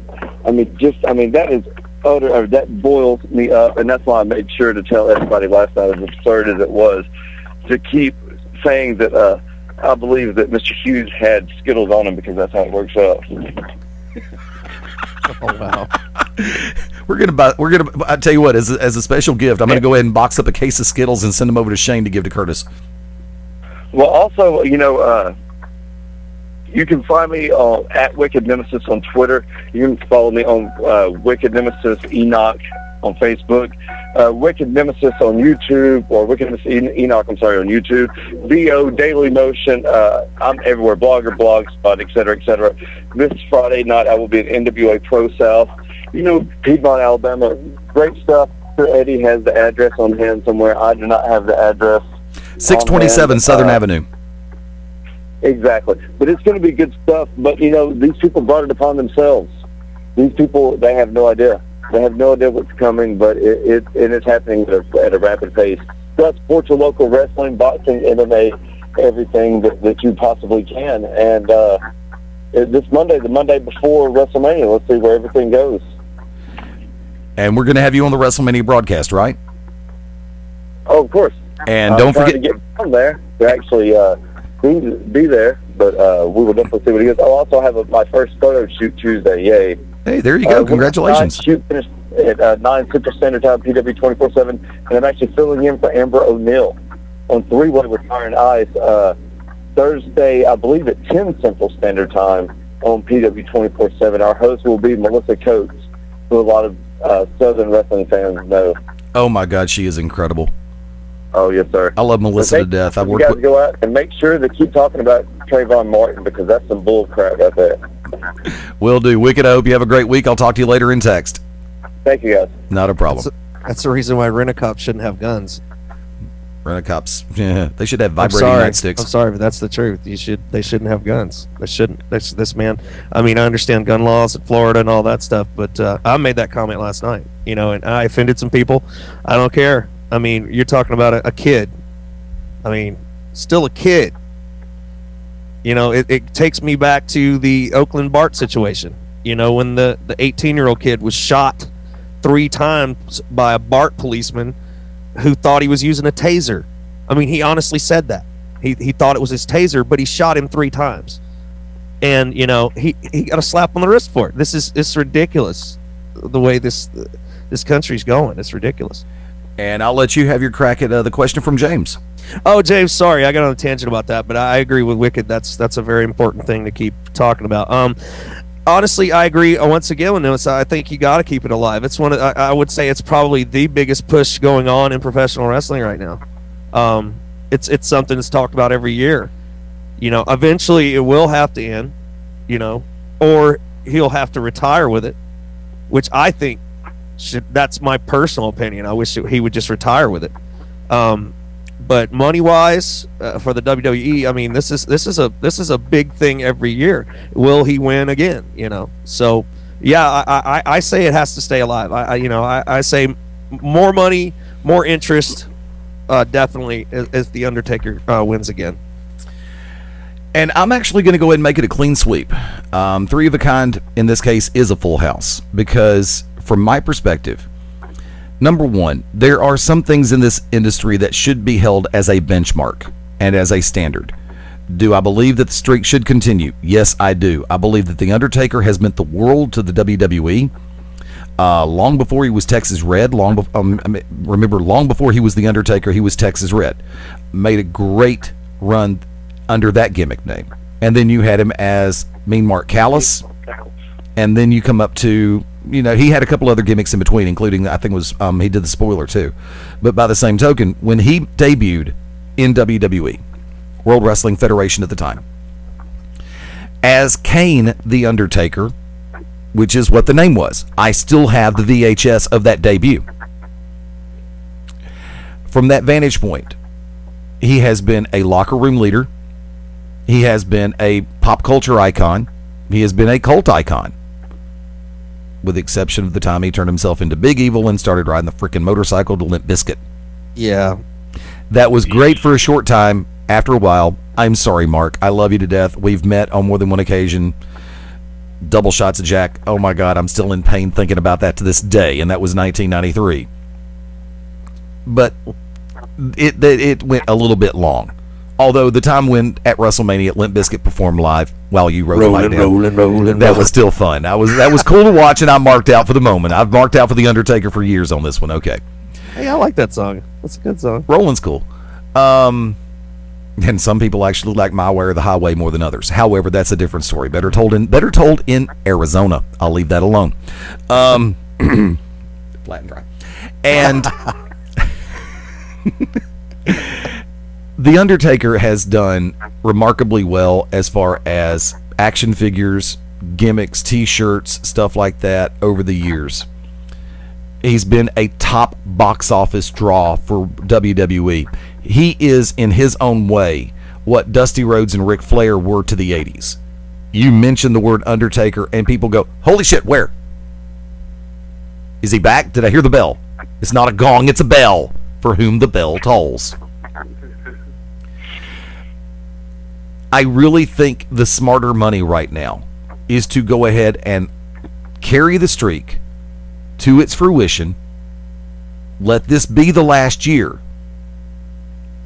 If he's healthy enough to come back for one more, fine, give him one more. For everything he has done in front of the cameras, behind the scenes, in the locker room, speaking common sense to new kids coming up the pike, trying to keep people's heads on straight. Not to mention the way he got his own life in order. He does a lot for biker awareness too, doesn't he? Yes, he does. That's what I thought. I mean, like I said, and in my humble opinion, as a businessman, it makes sense to let the streak continue unblemished. Period. Point blank. There should not be an asterisk. There should not be a footnote. It should be and oh. But that's the easy way to say it. Now, I'm going to turn the world. I'm going to ask the two of y'all, and I really wish we could have stayed for this. I made a comment on a Facebook page how I said it was a tease. And I'm going to elucidate on that right now. We're going to go a little bit past the top of the hour. Yes, I am. Trust me, I learned from some really good ones. I know. Call them angels, my ass. And by the same token, hello, Kay. Last name Fabe. And Vince McMahon has now shown, and I say this with all due respect to every professional and amateur prize fighter who puts on the gloves to get in that ring to fight. I honestly do. Vince has basically turned the biggest gimmick in boxing against boxing and has pulled it off almost without a hitch. When Dwayne Johnson left World Wrestling Entertainment to pursue his career in Hollywood, he basically dropped off the face of the earth except for movies and occasionally a TMZ. Hey, we caught him going into this restaurant, and a press release, and Johnny Carson and Jimmy Fallon and David Letterman and Craig Ferguson. John Cena, as that time went on, and John Cena gained his notoriety, earned his stripes, and did his time in WWE, and was elevated to that top level, started the pursuit of Dwayne "The Rock" Johnson. Verbal, written, televised form. He wanted The Rock to come back because he wanted to face The Rock. Much in the same way that Manny Pacquiao has been chasing Floyd Mayweather Jr. And I really don't think you can pay me enough money to say it the other way around. At this point in time, 1 week from today, 1 week and maybe 1 week and 2 hours, we will see the fruition of probably what has been a 4+ year long build. When Dwayne "The Rock" Johnson, or as of this past Monday night on Raw, The Rock, for just a minute, The Rock was back, including that cool little backpedal step that I couldn't do if you paid me. The Rock was back for a minute. Not the smiling and hunky-dory and, well, The Rock is back, Dwayne Johnson's here. No, that was The Rock Monday night. Sorry, I actually believe that for a minute. The Nation Rock. The People's Champ. Yeah, the People's Champion. The People's Champ. This ain't Sing Along with the Champ Rock. Yeah. I like that version. I don't like the smiling, pandering jackass. And I'm sorry, Dwayne, that's what it was to me. That was you being Dwayne "The Rock" Johnson is not being The Rock. The Rock is The Rock. Dwayne is Dwayne. Frankenberry pain in the ass. No, we've talked about this before. You know, there are certain wrestlers that have come through that have never, in my mind, never been heel nor babyface. They were somewhere in between. You never knew if they were going to be good or if they were going to be bad. And, you know, The Rock was one of the perfect examples of that. Stone Cold was another one. They did that Triple over H time. at certain points. Over time. Because here, I can take that and turn that one. Let me go and do this real quick. To finalize what I was saying a minute ago, Vince McMahon has finally kicked boxing's ass. He's already turned it on. He has actually turned the game on the UFC and mixed martial arts to where they do have to accept the role of heel and babyface going into a promotion. That way they can adequately build up a fight. That has been proven by Josh Koscheck and GSP a couple of pay-per-views ago. Now boxing has felt the fury of Vince, not the fury, but you know the Vince effect. Because Vince has basically taken Manny Pacquiao and Floyd Mayweather, turned it into John Cena versus The Rock, and it comes to fruition this coming Sunday, April 1st, in Miami, Florida, at WrestleMania. There, I said it. Expounding on what you said, when Steve Austin came to WWE, he was heel. Ringmaster was heel. Austin 316 came out, and I just whipped your ass. And that solidified him as a heel because of the fact that he was in that situation with Jake the Snake Roberts and Jake trying to, doing the alcohol recovery bit, which is a shoot. Right. And as time went on,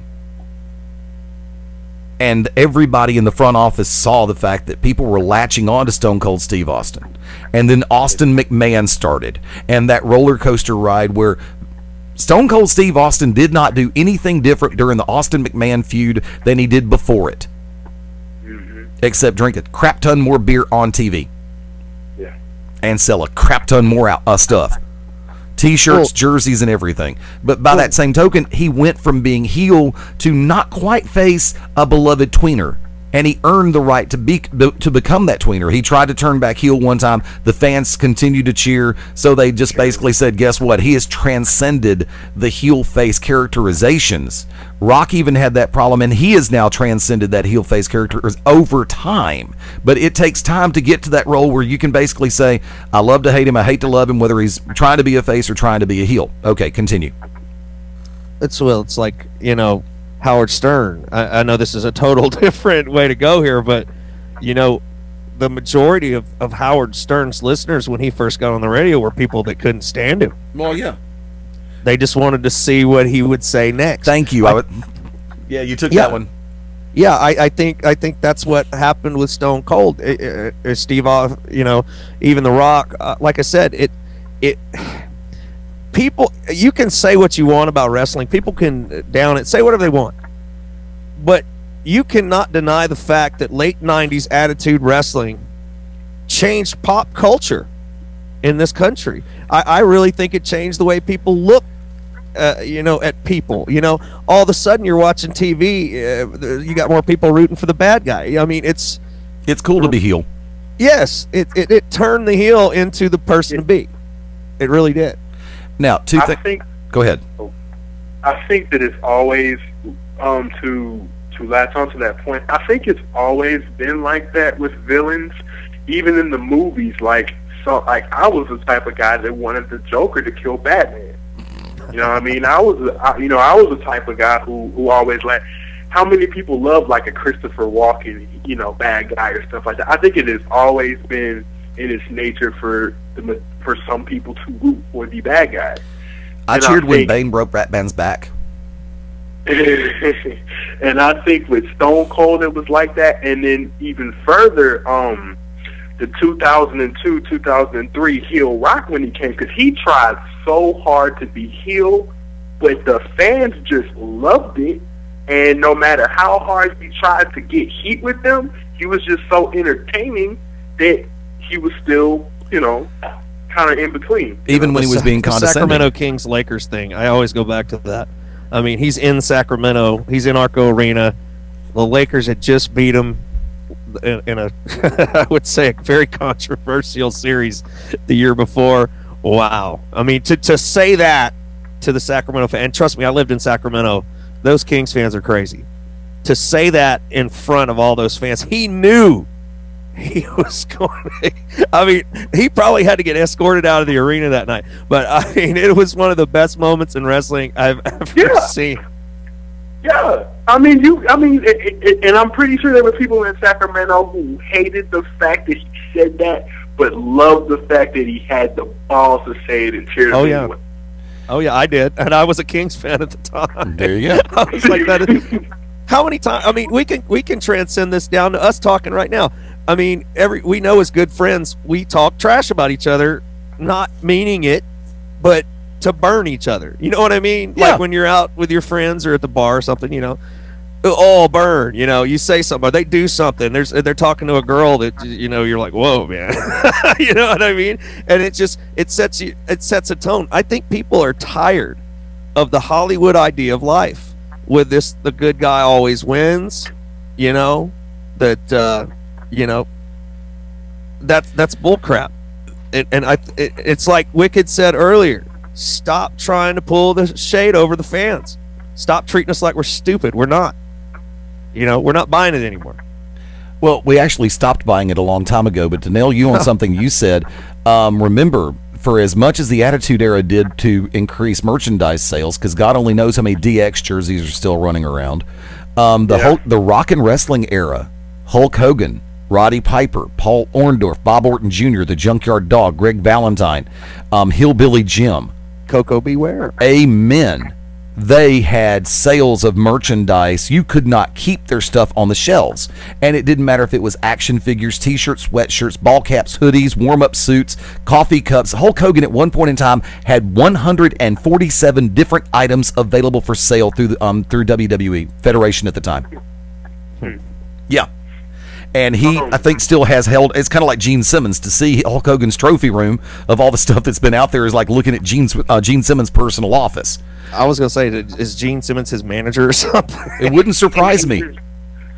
Now, before I go any further, James, I want to go ahead and turn to you and ask you for commentary about the reference that I made about WWE kicking boxing's ass about the way that they've pushed The Rock and Cena. Well, I was fixing to try and jump on that point. I actually feel like that this is what the WWE needed. They went back to what we know as wrestling fans, a good way. Same thing with Punk and Jericho, but that's on far further up lower down there. Two guys who don't like each other, and you just want to see them in a fight. They used to do that so well back in the day. Attitude Era, Rock and Wrestling Era, era two guys who do not like each other, and you just want to see them kick each other's ass. And I feel like that now they can capitalize on that because UFC, as much as I like UFC, they have way too many events now, and now they still have that with some of those fights where two guys don't like each other, and you want to see them legitimately in a fight and have that legitimate chase going on. But I feel like that Vince McMahon did the right thing finally, and like you adequately put, you see that classic chase where John Cena wanted The Rock to come back, and he wanted to fight him, and all the trash he was talking about it, shoot or, work, doesn't matter to me. I still was entertained, even though the past couple weeks they have tried so hard to get me not to want to watch this, because I didn't like too much of the build until last week when you said that was classic rock. That was not the pandering to the crowds and Cleveland rocks and we will rock you and all that stuff. That was classic rock. I totally agree. And I totally think that if they can latch on to this formula again, because the formula always works with the main event with two guys that don't like each other, put them in a situation and you want to see somebody beat each other's ass, beat the other person's ass, that always works for me, and I'm glad that they went back to that formula, and I can't wait for next Sunday. We have Vince finally found Hogan Andre 2 as of this past Monday night. You can agree with me or disagree if you care to, but in my humble opinion, because Andre the Giant was one of the most beloved characters in professional wrestling history, in my opinion still is, and to turn Andre the Giant heel, put him with Bobby Heenan, the best talker of all time in this business. The only other person that I put on that same plateau is Jim Cornette, even though Jim Cornette doesn't return my calls. Thanks a lot. I just called that fact out. Or he doesn't return emails either. By this point, I didn't actually call. I sent email, and it's the address on his website, jimcornette@jimcornette.com. And in all due respect, I'll say it like this. I would have given Mr. Cornette the opportunity to talk about the rivalry with Pierce and the upcoming event on the 29th at Battle of the Belts for NWA Ring Warriors. Plus, I would have given him a perfect opportunity to do a little bit more PR for Showdown in the Sun from Ring of Honor, which I will be ordering regardless. I have no problem ordering that, even though I'm slightly ticked about that other shit. But by the same time, yes, I said that. Thanks for playing. Bleep. I'll fix that in post. No, I won't this time. Sorry. I don't have my ass on my shoulders. Well, can I ask you a question, Eddie, real quick? Fire away. Well, ask both of y'all a question. Do you think because I'm a ratings guy, I like to see the ratings or whatever, do you think that the reason why the ratings haven't really been as substantial as WWE probably hoped, because I know that they were hoping for those 3.6s, 3.8s, stuff like that. Do you think why the ratings haven't really made a substantial rise is because the match was already booked a year ago, and you knew that you were going to order WrestleMania regardless, and everybody is just waiting for April 1st? Paulie, I'll let you go first. I definitely agree with that. I thought that it was pretty premature. At the time, I could say this, I really wanted a match right after that, at the next pay-per-view. I wanted to see Rock and Cena go at it. They were smart by saving it for WrestleMania, but at the same time, I think they showed their hand a little too soon into the game. Agreed. If you're going for pay-per-view, sales, you're going for ratings and all that. Yeah, you want to build up, but it's kind of like we were talking about Pacquiao and Mayweather earlier, or we're talking about now. It's built up to the point where a lot of people just don't care anymore. I mean, I used to think, man, Mayweather Pacquiao, that's the fight I want to see. That's the fight I want to see. I honestly just don't care anymore. I don't want to see it. And there's a lot of people that feel the same way I do, because they've been dragging their damn feet too long. And the promoters have been throwing out, well, they're going to do it next June. They did this a few months ago. Remember? They said that we were going to do it this year. No, now we're not going to do it. You know what? Fool me once, shame on you. Fool me twice, shame on me. I'm not going to go with that anymore. If it happens, great. If it doesn't, great too. I don't care. Now with The Rock and Cena, You can ask Eddie. I said this on the show a couple of weeks ago. I'm more interested, I think, myself, in the Undertaker and the Triple H match. Because to me, it seems like it's taken a back seat to the Cena and the Rock, which I can't fathom why, with the streak on the line and Triple H coming out of his pseudo retirement and management's career in case of emergency, break glass. Yeah. I mean, the bottom line is this: these guys are back for a reason. John Cena can say whatever he wants. The Miz can run his mouth all he wants. All of them in the back. You can make all the noise you want about not getting pushed and all this stuff. There's a reason why these guys are back. It's because people want them back. Their money. Exactly. Their ratings, their money. Yeah. Now, imagine what's going to happen to the WWE in the next 10 years if somebody doesn't step up and take over. It ain't going to be Randy Orton. I'm sorry, but I don't see it as Randy Orton either. I don't see Randy Orton either. See, here's where we are in this industry. CM Punk has been gold. But how long can that run last? He can't carry the thing by himself. He's got to have a good supporting cast. John Morrison was way too overexposed, put himself through way too much, and had to go bye-bye. The women's division is still not being given an adequate opportunity to shine, and they've got some, not a lot, but some good workers in that division. I agree, but my problem with the women's division is they're not putting enough emphasis on the ring work. That has been my biggest problem with the women's division since it started. They just trot them out there. It's almost like you're at Hooters. Exactly. You know what I mean? It is. You know exactly what I mean. Yeah. The food's gonna suck, but here, look at the girls. You know what I mean? It's the same difference. I mean, yeah, Hooters wings are okay. I'll give them that, but no, they're not. I mean, they're okay. Hooters sucks. I said okay. They're okay. I go to Hooters. I eat the salad or the mushroom Swiss. Okay. I don't eat the beer, and I call it a day. That's what I do. I will go in and I will order the mushroom Swiss and a nice cold beer. I don't give a rat's ass about Hooters wings. There's 2 places I eat wings in Birmingham. Actually 3. One is Wing Zone, one is Papa Size, and one is Buffalo Wild Wings. And I mention Size and Buffalo's not because they pay me, but because of the fact that the food's good. Well, not to get away from our Hooters presentation, but you know what? I will give TNA an advantage over the WWE for their women's division. I will give them that. Because the women's division. That's the only thing you give. Now there's some good stuff in TNA, but I definitely say their women's division is promoted more and it's done better. It's done way better. It is. It's done way better. What was the question again, James?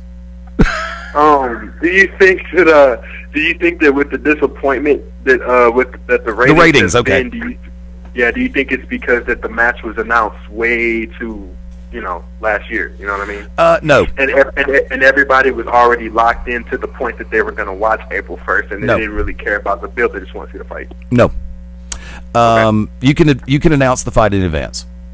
You can announce the fight 1 year in advance. I think that was a historic move on their part. It was also a ballsy move on their part, but it was also a stupid move on their part. Mm-hmm. You can only do so much. Now, trotting John Cena back out there as the Doctor of Thugonomics with the throwback jersey and the Chain Gang Mafia, liked it. But the whole thing seemed forced. Yep. It didn't seem like Cena being natural. It was like, okay, I did it, damn it. It wasn't the happy-go-lucky Doctor of Thugonomics who could rock that frickin' mic. Yeah. What was it? Rock said he looked like Vanilla Ice and what was it? Vanilla Ice and something had a baby. And the Teletubby mix. Yeah. That was good. Yeah. But yeah, the whole thing is, and this is where I'm going to expound on what we were talking about a minute ago.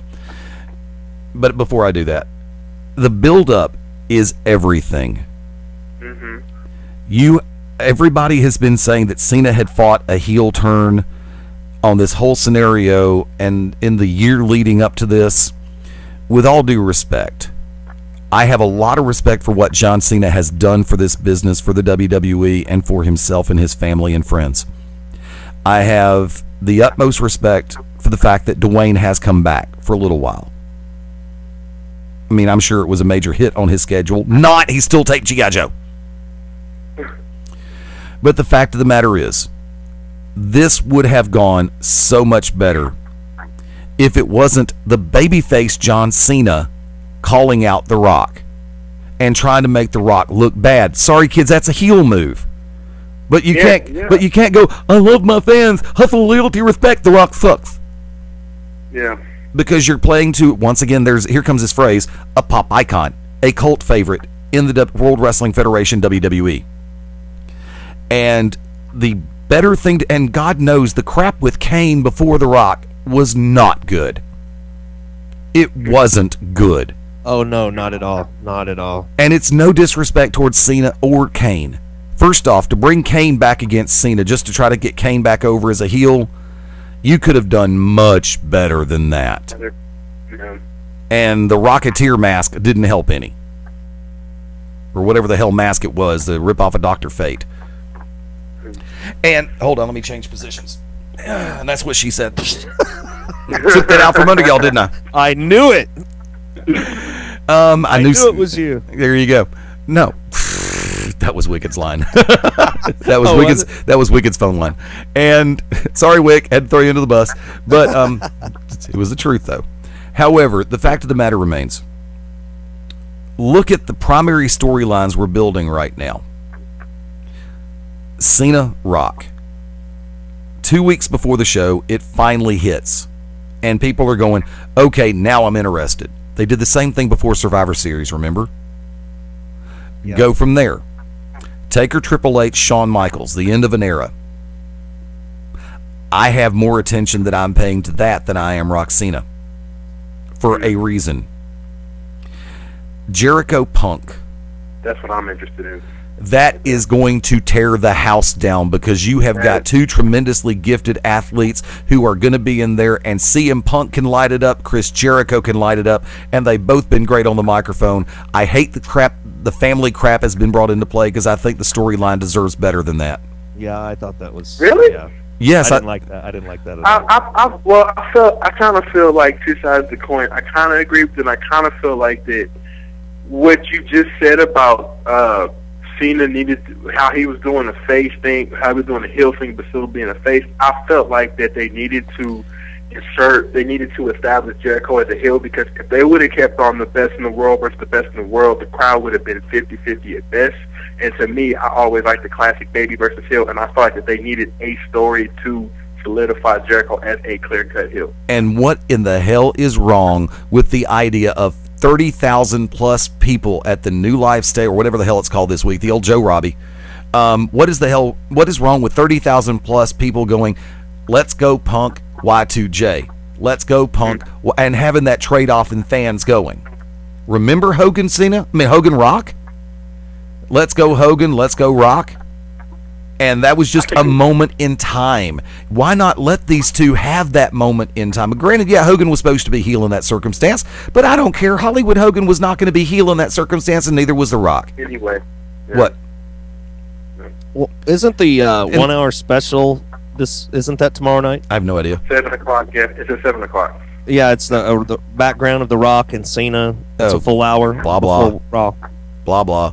And the one thing that I'm actually sad about that's being overlooked by a lot of pundits and talk show hosts, Daniel Bryan, Sheamus. Now, Sheamus is... And that's going to be, to me, I think that's the dark horse to fill the show. I actually do. I feel like that's going to be another fantastic match, too. Now, who do you think's going to win? That's a good question. Sheamus. I think Daniel Bryan will. I feel like it's the classic example of the baby who's chasing the belt, who has all this momentum, and I feel like that Daniel Bryan may do something sneaky to lead with the title. I feel like the Sheamus will probably get it at Extreme Rules. I love the fact that I like your logic, and normally I would subscribe to the same theory and school of thought, but in this particular regard, I posted this on Facebook. Sheamus in the last year has done everything right.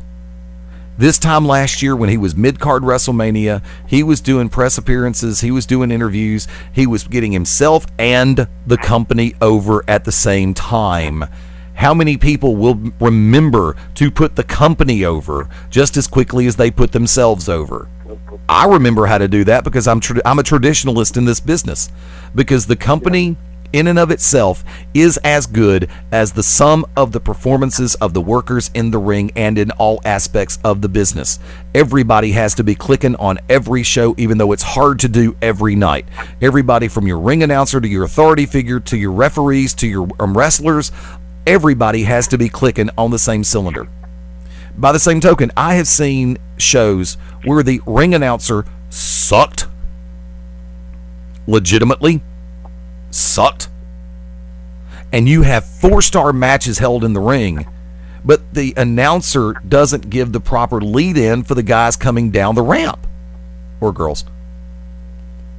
That's why, as an announcer, sometimes I do go over the top. I don't finkle it every time, nor do I hesitate when the camera's on. Although it was funny, I think I did it for about a half second last night at GFL for a sport fight. Camera's live. Is it live? Okay. Hi there. How you doing? Well, I gotta buy the damn pay-per-view just to see. And I don't know if you caught that. I'll come back to that in a minute.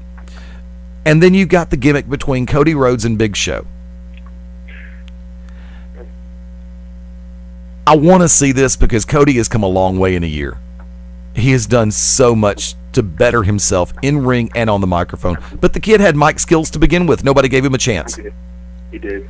And the other storyline that we're watching is Team Teddy versus Team Johnny.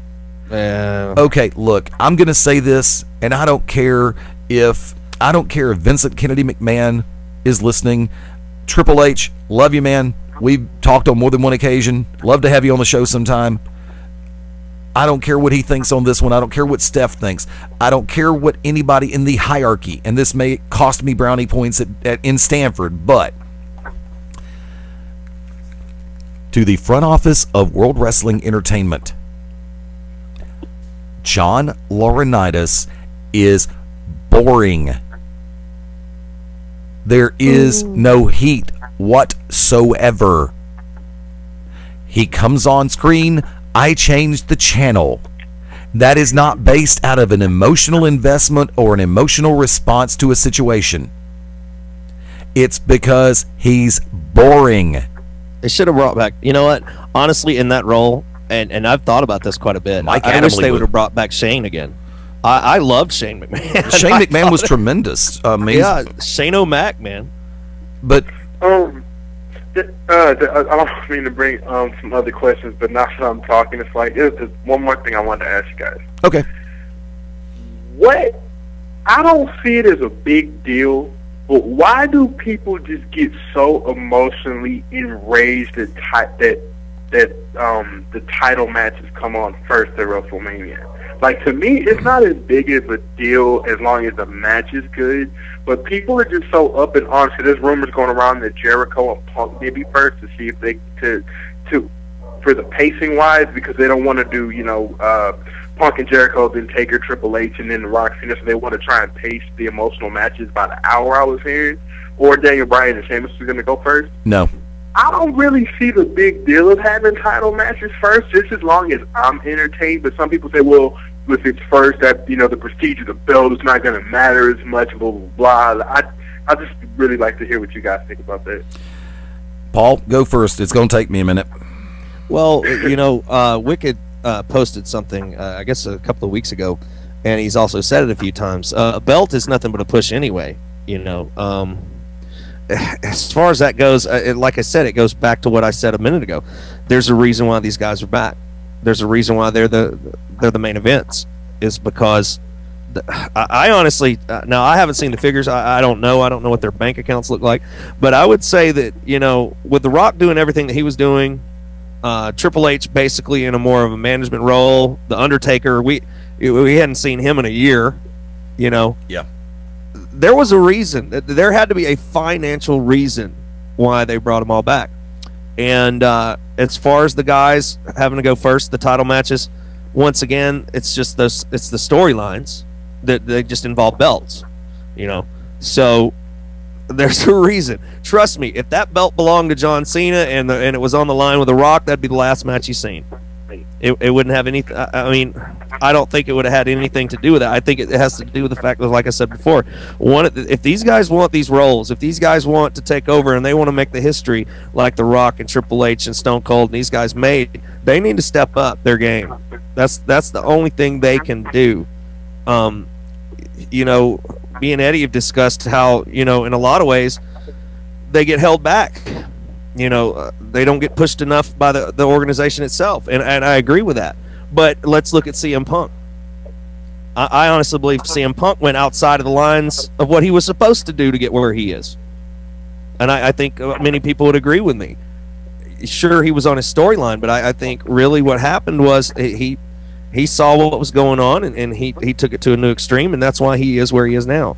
These guys have got to realize you cannot expect somebody to give this to you. It's not going to be handed to you.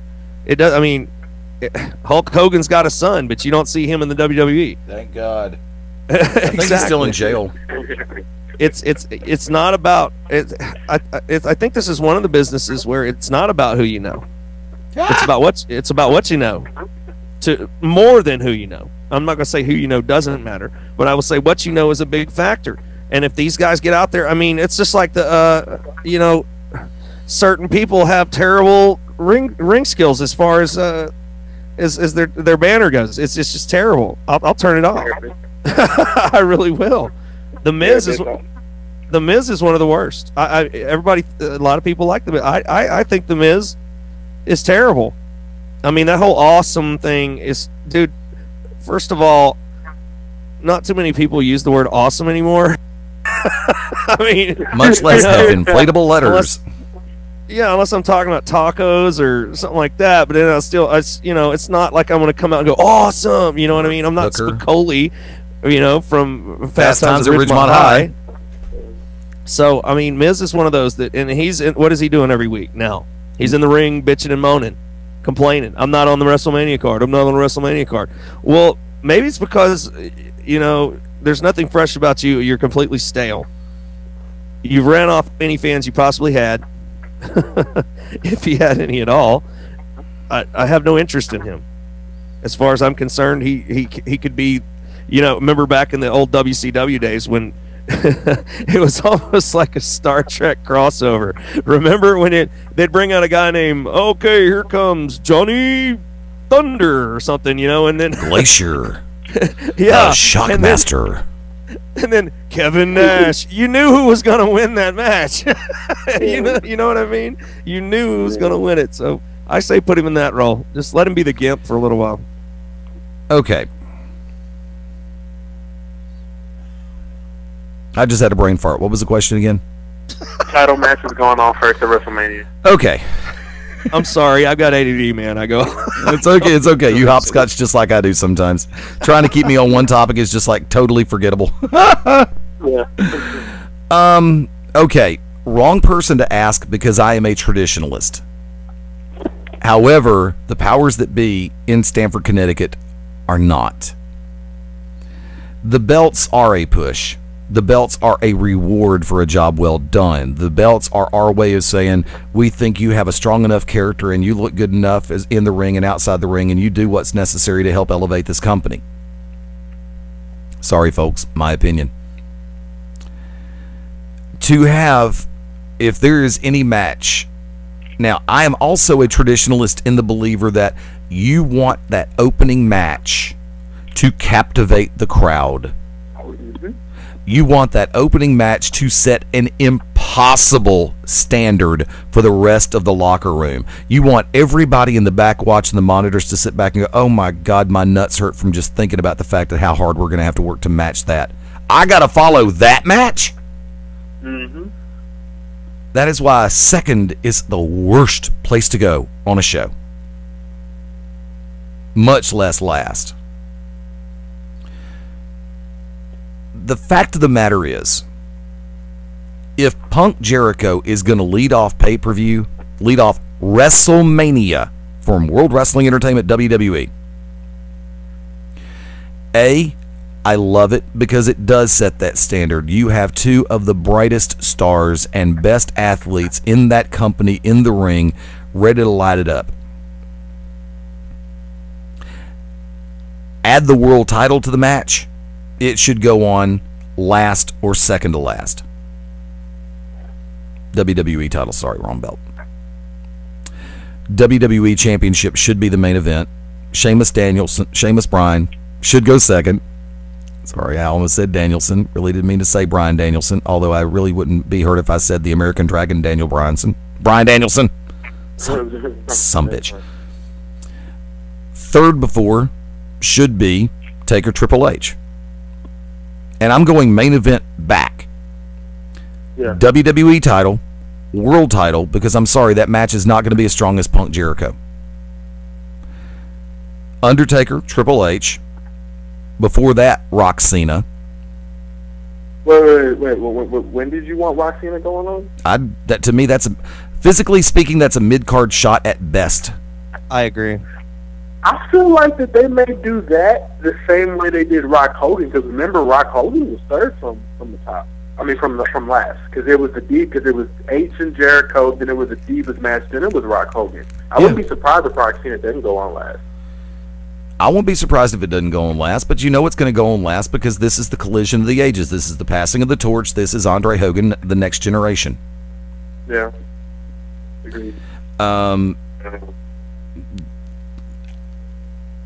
Now, I would be okay with a 10-man tag team match, and I would be even better with Teddy Long being at ringside. But the factor of John Laurinaitis being out there and having the opportunity to touch a microphone makes me want to throw up. I have nothing for John Laurinaitis. In the words of Joe D. Messina, my give a damn's busted. Plain and simple. But if you have to put the world in that perspective where you want to set the pace and force the dressing room to sit back and say, oh crap, I got to follow that, I want Punk Jericho. I want the brightest stars who can light up that crowd, light up that stadium, and make everybody sit back and go, now that's how you start a party. That is traditionalist wrestling thinking. And yes, John Cena, welcome back to wrestling. Remember Cena Punk when the fans threw the t-shirt back at Cena? Oh, yes. What were the words that were uttered out of John Cena's mouth? Go back and watch that pay-per-view. Welcome back to wrestling. There ain't a damn thing wrong with wrestling, John. It's what got us all here. And there's a phrase that you have to remember. I don't give a damn who you are or what you do in this industry. As you gain time and experience in this business, never, I'll say it anyway, and the fast man says, never forget what brought you to the dance. Because without that in-ring ability, without the mic skills, and most importantly, without the fans that got behind you to begin with, guess what? You have the same relevance in this industry as a department store mannequin. Speaking of, I was glad to see Stephanie McMahon back out. But in all sincerity, tell you what, I'm going to go ahead and start getting ready to head this thing out. James, can you join us next week on the WrestleMania broadcast? Yeah, I'm going to be sitting in line waiting for a seat. But yeah, I'm going to, yeah. Okay. We go live at 4 p.m. next Sunday, 4 p.m. Central Time, 5 Eastern. The rest of the time zones are on their own. Okay. We're going to go for 2 hours. 4:30 p.m. We're going to be joined by DJ Hyde from Combat Zone Wrestling. DJ will probably go 45 minutes with us, and then we're going to open up the phone lines going in different directions. We've got WrestleMania parties coming on from around the area at different times and possibly near the end, and we're definitely about 5:40 Central is when we're going to get set up for predictions and everything else and all the other nice little shout-outs that we do. Tell you what, Paul had a chance to run his shameless plugs. I'm going to go ahead and run mine real quick. First off, once again, I want to say thank you to Bobby Gunn, World Bare Knuckles Boxing Champion, for joining us today here on Beyond Ringside. It was great to have him on. Chris Cella, thank you for helping to set everything up with Bobby to come on. Bobby, want to wish you the very best of luck. April 7th, IBA World Heavyweight Championship boxing match against James Lights Out Tony. It is going to be a tremendous fight from over at the Lander Center over in Mississippi. Definitely looking forward to that fight. And Paul, like I said, we've got it set up. Everything's in the books. You are set and ready to go with 2 passes on press row, and you'll be there to cover the event for Beyond Ringside. All right. To Adam Gibbs, to Nikki Mason, to Bruce, Omega Dave, with everybody with Sport Fight X and Go Fight Live TV last night, thank you again. I mean, I cannot say, history was made in Alabama last night, and I am very thankful, and I'm humbled, and I'm honored to have been a part of it. And I look forward to upcoming events with Sport Fight X, whether they be house shows or whether they be pay-per-views. But for last night, as doing the broadcast, thank you for having me. I'm humbled by that. Curtis the Bulldog Putman with MMA Zone at 97.7 The Zone up in Huntsville, Alabama. Once again, tremendous working with you last night. It was a great honor, dude. I had a blast. Thank you for putting up with me both on and off camera. But from there, Stephen Wilhite was on with us last week. He took home the victory in the main event last night at the Sport Fight X pay-per-view at the Von Braun Civic Center in Huntsville. Congratulations to Stephen. Congratulations to old friend Sasuke Zapata. Great to see Sasuke Peter Zahel and everybody at the Cage over at Moody, Alabama. Great to see Peter and everybody from the Cage MMA and Fitness last night. I'm looking forward to this coming week. It's going to be great. Starting it off on Tuesday night, I will be back with Global Championship Wrestling's GCW Radio, 8 o'clock p.m. Central Daylight Time. Check out facebook.com/GCW Pro Wrestling for the information and how you can listen. From that vantage point, Wednesday night, I'll be rejoining everybody at Papa Saya's in Helena, Alabama. Papa Saya's has moved. They are now in Helena. For my friends in Central Alabama who know where the old In Cahoots building is, in Helena. We are there, and start time will be 8 o'clock. Thursday night, back with Buffalo Wild Wings. Looking forward to that in Hoover at the Promenade Shopping Center. Friday night, Alabaster's Buffalo Wild Wings at the Promenade. 10 o'clock start. The dynasty continues, and I am thankful for every minute of it. Global Championship Wrestling for my friends in Alabama will be in Locust Fork, Alabama at Locust Fork Baptist Church. 7:30 p.m. bell time. They're going to be doing a fundraiser for a Tanzania mission trip. I wish I could be there, but everybody knows where I am on Friday nights, and I can't break the engagement. But I want to wish my brothers and sisters, everybody with Global Championship Wrestling, the very best this coming Friday in Locust Fork. Wicked Nemesis will be with Pro South Wrestling in Piedmont, Alabama, 627 Southern Avenue. I think it's a 7 or a 7:30 p.m. bell time. Look on Facebook for Pro South, one word, Pro South Wrestling, and they'll have all the information. Once again, that is 627 Southern Avenue this coming Friday night. Join the Wicked Nemesis at Pro South Wrestling. Paulie Wells, of course, is going to be with the Upper Deck this coming that Friday night as well, so we'll get the hat trick of all the main events coming in. And real quick, Elkmont, Alabama, Carnage Cup 8, Carnage Cup 2012. It's going to be on Saturday night, March 31st. Mark Bowman and Two Tons, Adam Coffey will be there. Covering the event for Beyond Ringside. They'll be doing interviews up there under the banner of BR. Thank you to Kevin Brannon for helping to set everything up with that. Also to John Rare for coming on last week. Great to have John back on. Want to wish all the competitors in Carnage Cup 2012. My prayers are with you guys. Nathan, I can't remember the last name, I'm so sorry, got in touch with me, and the object that I've held in such high regard for the last year since the last Carnage Cup, the barbed wire toilet seat, he actually has made a new one, and that one is going to be coming to the vault in the Full Range Entertainment Studios after Carnage Cup this year. So, oh, wow. Yeah, Carnage Cup will be on Saturday, March 31st, 2 p.m. start, Sunday, April the 1st at a 1 p.m. start. Thank you again to Kevin Brandon and everybody with IWA Deep South at Donna's Barn and Grill in Elkmont, Alabama. It's going to be an outdoor event, and it's going to absolutely rock. For our friends in Tennessee, Alabama, there 17 different states have confirmed people coming to this show, according to the owner, Kevin Brannon, and the tickets have been going really well. And like I said, it's a 2-day event, and this is Ultraviolent at its best. Speaking of Ultraviolent, also at its best, next Sunday, 4:30 p.m., we'll be joined by DJ Hyde from Combat Zone Wrestling. On our WrestleMania broadcast, we are going to be in a soon-to-be-disclosed location. And also, Saturday night, March 31st, I will be back with the Global Championship Wrestling team in Pell City, Alabama, at the Pell City Civic Center, 7:30 p.m. bell time. Check out GCWPro.com for all the show information. Also, Facebook.com/GCW Pro Wrestling. You can find me personally. Actually, the show, you can find us at Beyond Ringside, one word, run it together. Facebook.com/Beyond Ringside Live, run it all together. Also on MySpace still, and of course BeyondRingside.com. We're in the process of rebuilding everything after the domain name switch, or the domain transfer.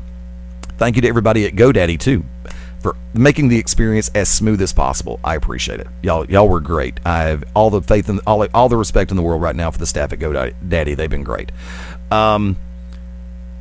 At Fast Eddie Lane. Yeah, I'll go ahead and hit this little button because I just got the signal. Dinner's coming off the grill and my fat ass is hungry.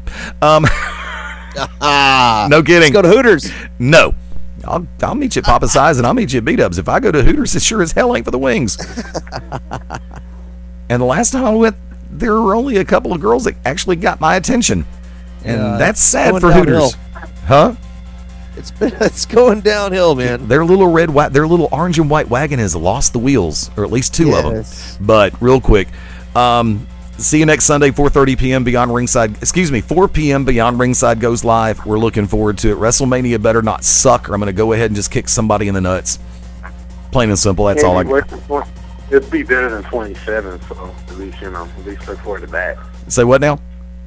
It'll probably be better than 27 because I didn't like 27 too much. So makes sense. It can be that standard. So if it's worse than 27, then I don't know what to tell you. There you go. For the entire cast and crew, Wicked Nemesis, we'll see you soon. Mark Mabo Bowman, we'll see you next week. For Paulie Wells, adios, amigos. For our good friend Barefoot James.